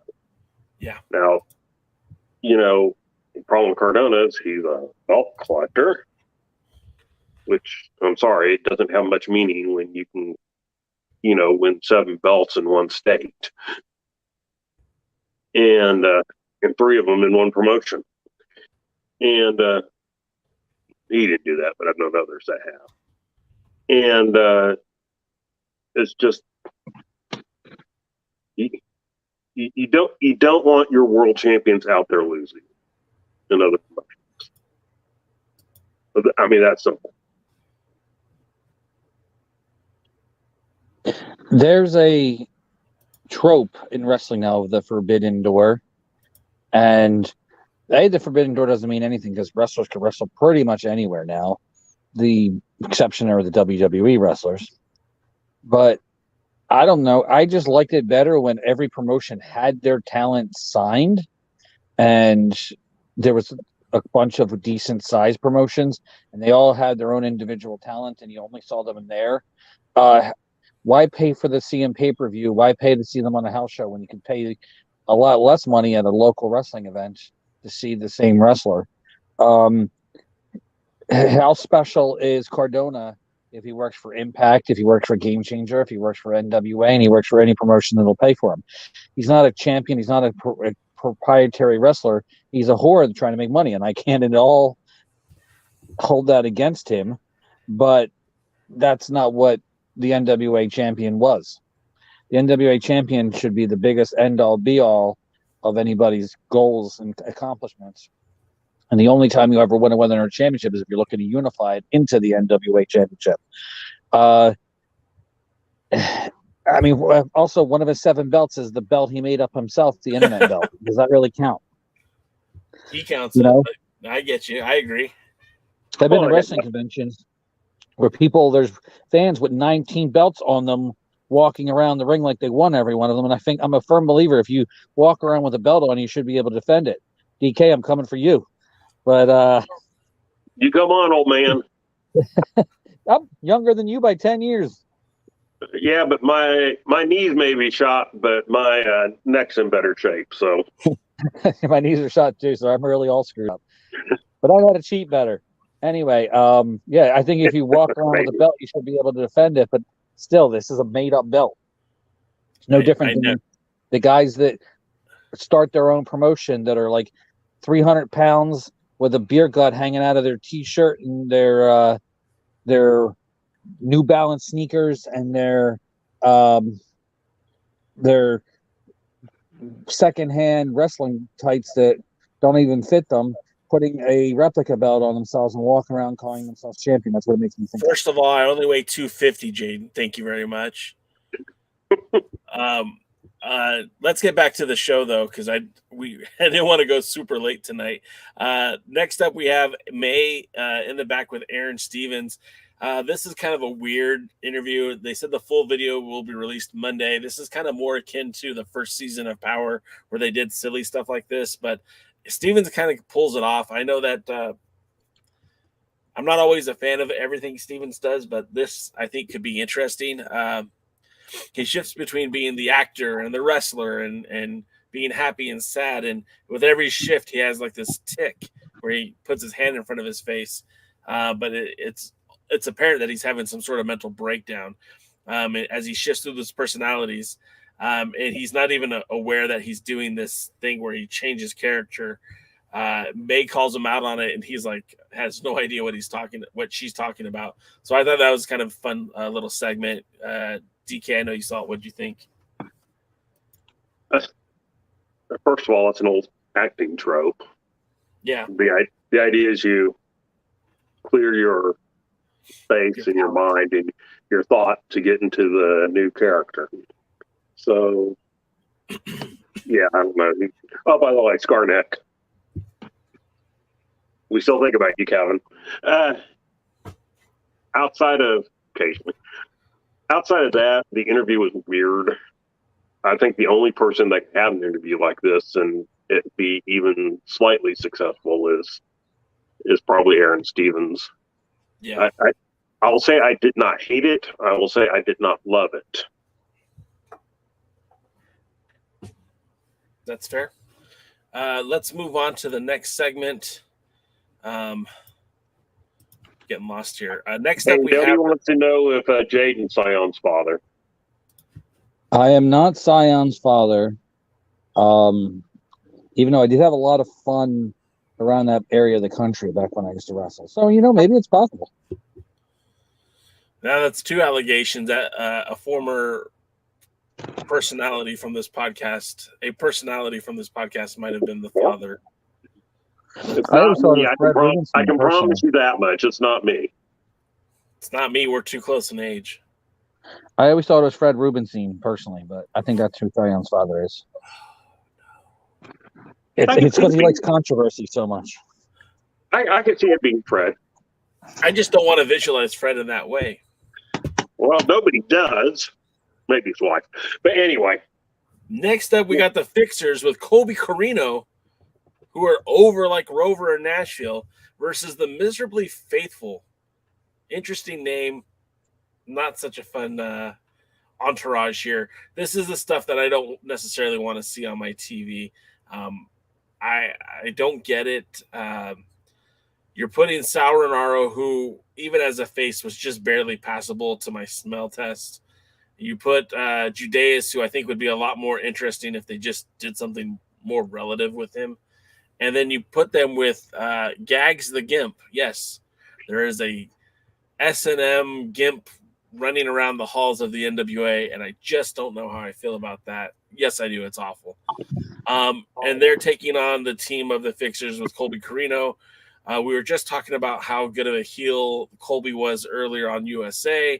He did the callback, Jaden. I don't know if you heard us talking about it, but he called back to when he was at World One challenging Craig Classic for the Junior Heavyweight Championship. And the night before, he was at a Dangerous Adrenaline Wrestling Gladiators show, teaming with Roxy Cotton. I'm sure he would have rather been in either one of those places than in this match because it was just god awful. I'm a big Fixers guy. I said it earlier in the show. They're my choice to win the Crockett Cup. Colby Corino's growing on me. I don't know what they did to piss off Billy or anybody in the NWA front office to have this hot garbage of a match. But essentially it comes down to the Miserables splitting up the ring. It was smart tag team wrestling. It's divide and conquer, and Corino's the one getting conquered. He makes a hot tag to Wrecking Ball, but it really doesn't do much. In the end, they get Corino back in the ring, and it's just, I don't know. They choke slam Jay Bradley for the win. And Little Gimps is the one that covered him for the 1-2-3. So the one act that gets over naturally that we actually want to see get promoted and booked well, not a complete joke that the fans put over because they smoke too much marijuana. Or not enough. Or not enough, yeah. Maybe that's it. Maybe they need more of it. So we actually have an act that we care about, and then they put him over with a gimp. Yeah. I think put over a gimp. Oh yeah, they're losing to a gimp. I think Billy Corgan is spent way too many times in way too many Smashing Pumpkins concerts. I guess that's how the fans dress there. I assume. I don't know. Never really been a fan of his music. But it sounds stupid, and it's why again you have something that's organically and naturally getting over.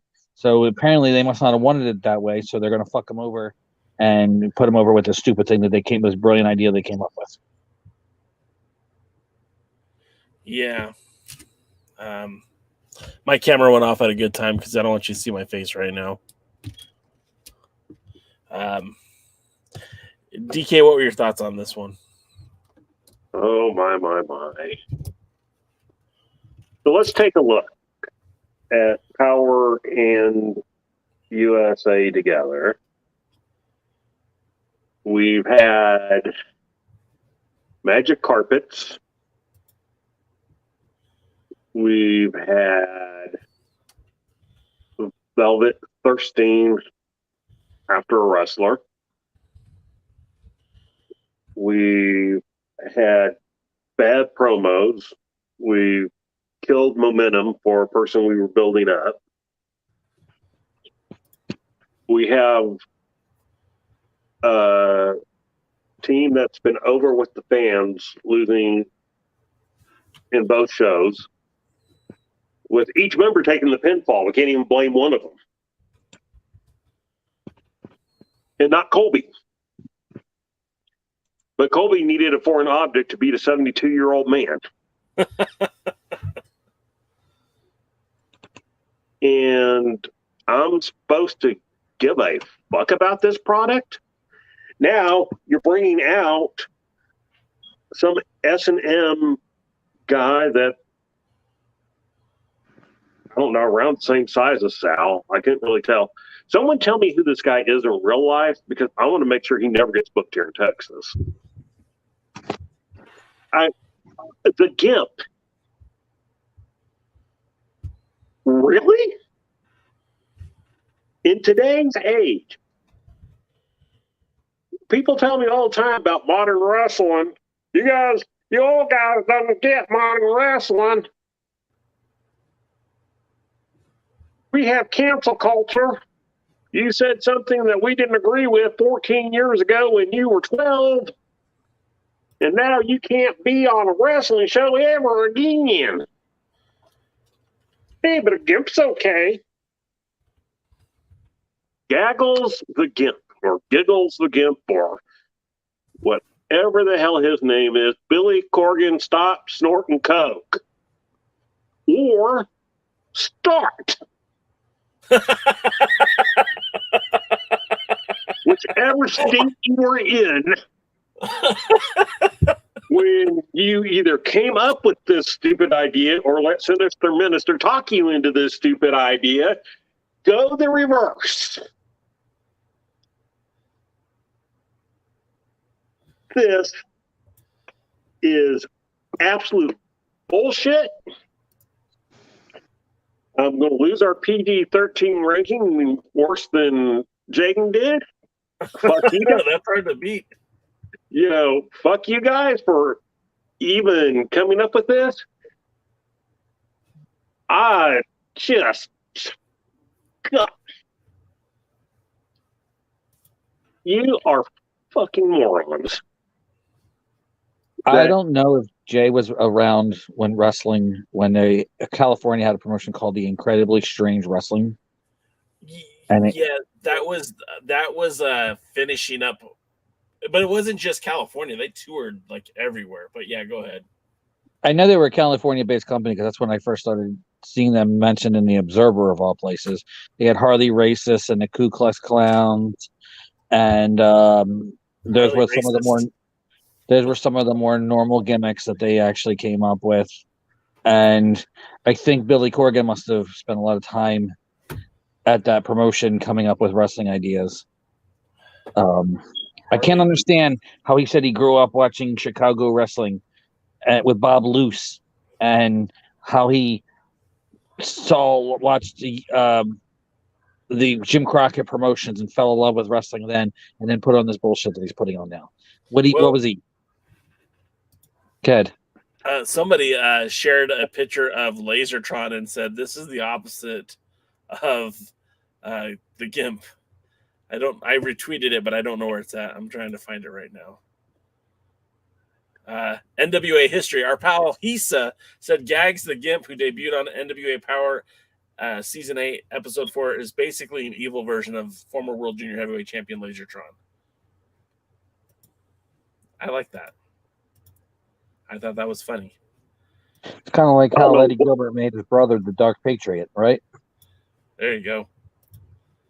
I say we just, I don't know. I don't do drugs and I don't drink, but I'm thinking about starting after this. If you don't start, if you start, don't. Yeah. If you're using, stop. If you're not, start. Yes. That was awesome. Real quick, I'm going to try to share this again. There we go. Gags the Gimp, who debuted on NWA Power Season 8, Episode 4, is basically an evil version of a former World Junior Heavyweight Champion, Lasertron. Wasn't there like another Lasertron type game that wasn't Lasertron that was around that time? Shouldn't that be the evil version of Lasertron? Maybe. I don't know. I don't know how to answer that. And wouldn't like the GoBots instead would be like a alternate version of Lasertron, or maybe maybe the Transformers? There was, I know which one you're talking about, and it's taking the show in a totally different direction. But there was a show that interacted with your toy, your gun, yes. And you would shoot it at the TV, and it would shoot back at you, and it was mixed up with other like G.I. Joe sized figurines. I remember that, but I wasn't rich enough for those kind of things. Plus, I had real friends, so I didn't have to. Anyways, let's get to the next segment. We get Genocide in the back. She's with May, Valentine, and Genocide simply states she doesn't need Taryn or Paola. She's her own woman. She did the heavy lifting to get here. She gave up her championship series golden ticket for a tag match with Paola, who dropped the ball. She didn't need Taryn Terrell. She doesn't need Paola Blaze. She just needs herself. And going forward, she's only looking out for herself. Really good promo from Genocide. You don't really hear her talk a whole lot. And I'm excited to see. Well, that's a nice belt you got there. I'm excited to see. Lasertron. Yeah, I like it. I'm excited to see what's next for Genocide. DK, what did you think of her promo? I like that she didn't have her entire face covered with makeup. And I think that this could be a start of maybe more normalizing her. I'm not saying I wouldn't want her to wear no makeup. The character kind of fits makeup, character. But yeah, if you start normalizing her a little bit, a little less gimmicky, a little more, because you pointed out before that she actually wrestles pretty well. Yeah, she's good. And, Kevin said, but that doesn't fit the character. And I got what Kevin was saying. I just prefer people who wrestle more. So if they tone her down to not be a robot, space robot, and get her more just to be Sting or some kind of wrestler that just happens to paint their face, then I think that you really have a chance to develop her in a way that fans will take serious. And, she's somebody that can realistically take on Camille. She's already done it once. They had a good match. So, feed her the enhancements and then get her a big win over somebody and, make us want to see her and Camille again. Yeah, exactly. I mean, look, at this point, I'm ready for Camille to be champion for the next 5 years. And so I'm not saying I'm ready to take the title off her, or I think they should put the title on Genocide. But I think you can at least put her in a thing where she can be, where I would want to, part with my money to see that match. So,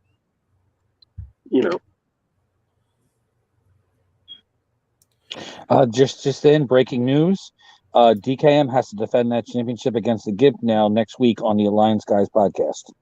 I'll see what I can do to get him on. Please. Okay, so then that brings us to the main event.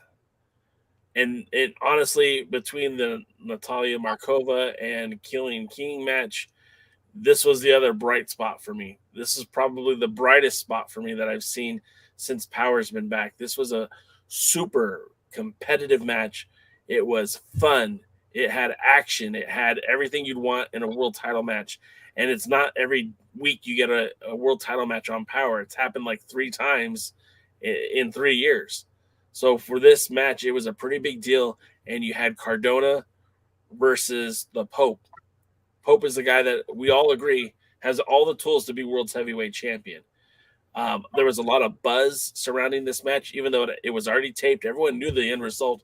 But I heard a lot of people, when I say here, I mean on social media, you see a lot of people excited about this match. There are a lot of tweets and retweets from the Pope. You could see it on Instagram. You saw it on Twitter. You saw it on Facebook. A lot of people were excited about this match, and I ultimately feel that this match delivered. Sure, I wasn't happy with the result. I wanted Pope to win the title, but it was a very good match. There was heel tactics, but not really cheating. There was no run-ins from VSK or any Mike Knox or Chelsea Green. There was no Cardonas in sight except for Matt inside the ring.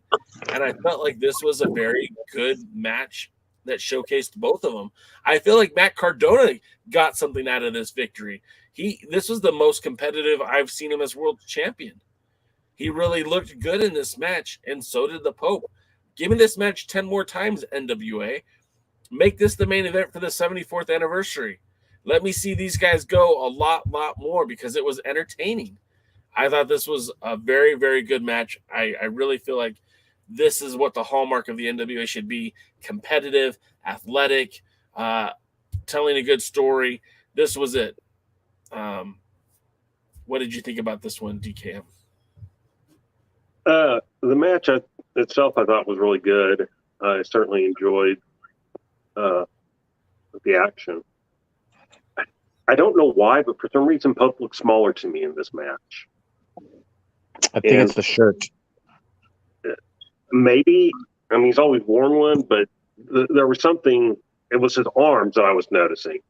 And I don't know if he's lost some weight or what, but he just looked a little bit smaller to me. Neither he or Cardona are actually very big men. They're probably legitimately in the 220 plus.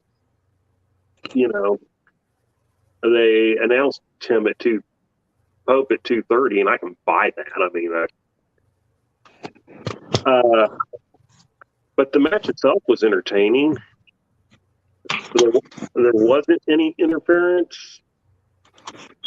In a small way, I wish there had been at least something. I would have liked Pope maybe to have a little better out, than a poke in the eye. Finger poke of doom to the eye and then hitting whatever that finish. I don't know what he calls his finisher. Leg lariat is what it is. And, he hits that and he wins 1, 2, 3. So, yeah, I would like to see more.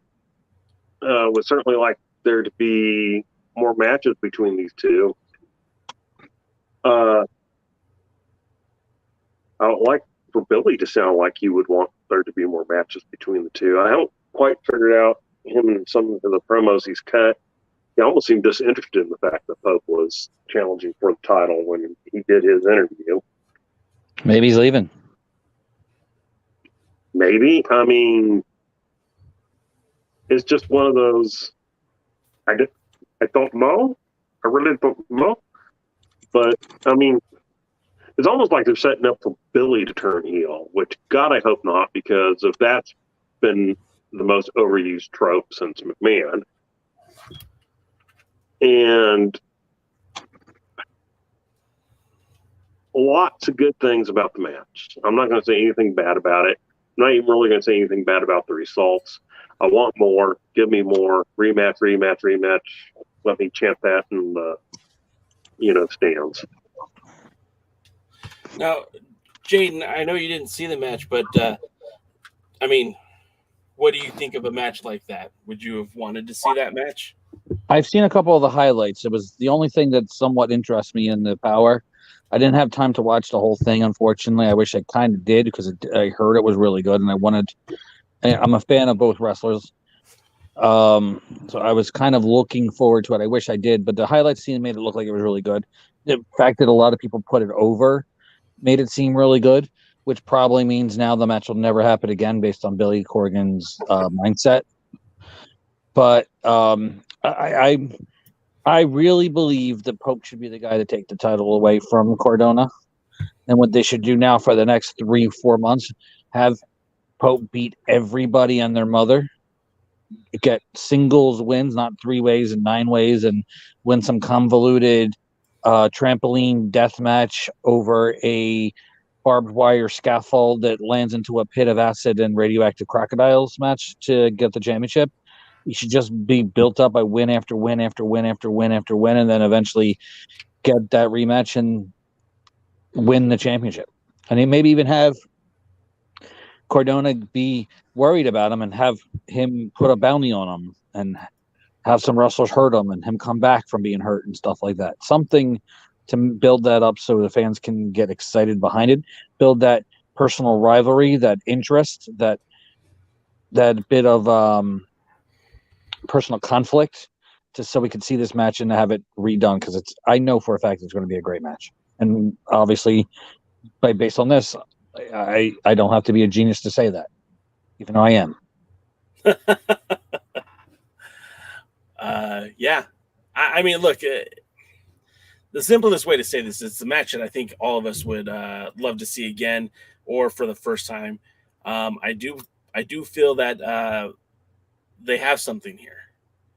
You know, when we talk about the NWA, very few storylines have ended the way that we thought they should have, or they were built up the way that we thought they should have. But the longest standing feud that Nick Aldis has had with any competitor in the NWA was Trevor Murdoch. And as soon as that program was over, as soon as Murdoch was champion, Aldis changed his entire trajectory of his career. So their feud didn't even last through the one title change that came between them. This is a match that I see could literally continue to happen until Pope retires. I feel like this match makes a lot of sense. You've got two guys who are good in the ring, can back up with their comments, a lot of good promos, and the title doesn't even have to be on the line. It could still be fun. It could still be interesting, and it's still something I would like to see a lot more of. So with that being said, this was a great main event. It was a great match. There were 2 really good matches on this show. And based on those 2 matches alone, the show was above average for me.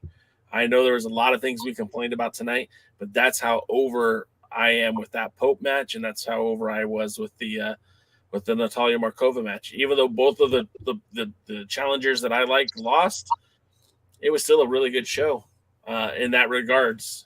DK, your final thoughts? Yeah, it was one of those terrible shows that's going to get a medium rating because, 2 things lifted it out of the muck. And I was glad to see Cardona pick up a relatively clean victory. Sorry, and I hope doesn't do it as a dastardly, dirty, horrible thing. I said, I want, Cardona's going to be champion. I'd rather him be champion for a little while. He's only held the belt 2 months so far. And, Trevor Murdoch honestly didn't hold it that long at all. I think, about 5 months, something like that. September, October, November, December. Yeah, about 5.5 months. And so, I'm not into hot-shotting titles ever. So let's let this build. Ultimately, I want Pope to take the title off Cardona, but it doesn't have to be at Power Trip. It doesn't have to be at the next pay-per-view. It really doesn't even have to be at the 54th pay-per-view. Maybe Hard Times 2, or maybe the first pay-per-view of 23. let's let's get some good storylines going. Let's dump this garbage that you produced this week, and move forward. Yeah, I think I agree with you on that one. Mr. DKM, we're going to wrap up the show here. If folks want to follow you on the socials, what's the best way for them to do that?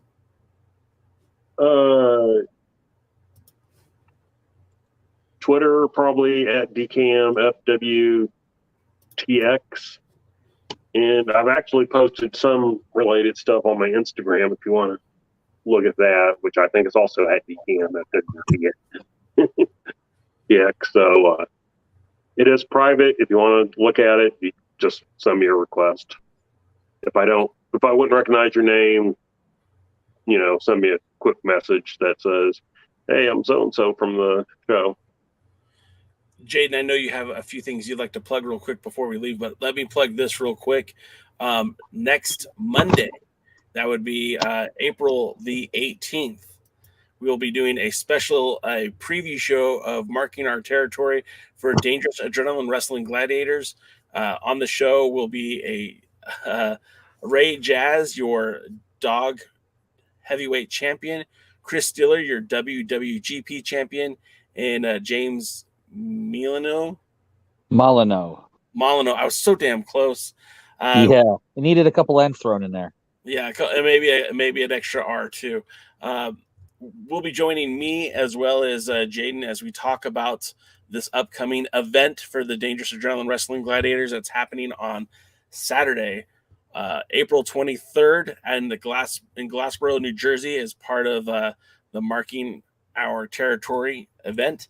And I will let you preview those matches real quick if you would like, Jaden. Well, let's see. Dangerous Adrenaline Wrestling Gladiators returns to MaxFit Sports Center, located at 240 Delsey Drive South in beautiful uptown, rustic Glassboro, New Jersey, for Marking Our Territory. They return to the greatest professional wrestling promotion in South Jersey. You'll see the main event as Breaker Morant, the former champion, the man who never lost that dog championship, goes against young and up and coming Ray Jazz. The Jazz tip of the day is to come see this wrestling event.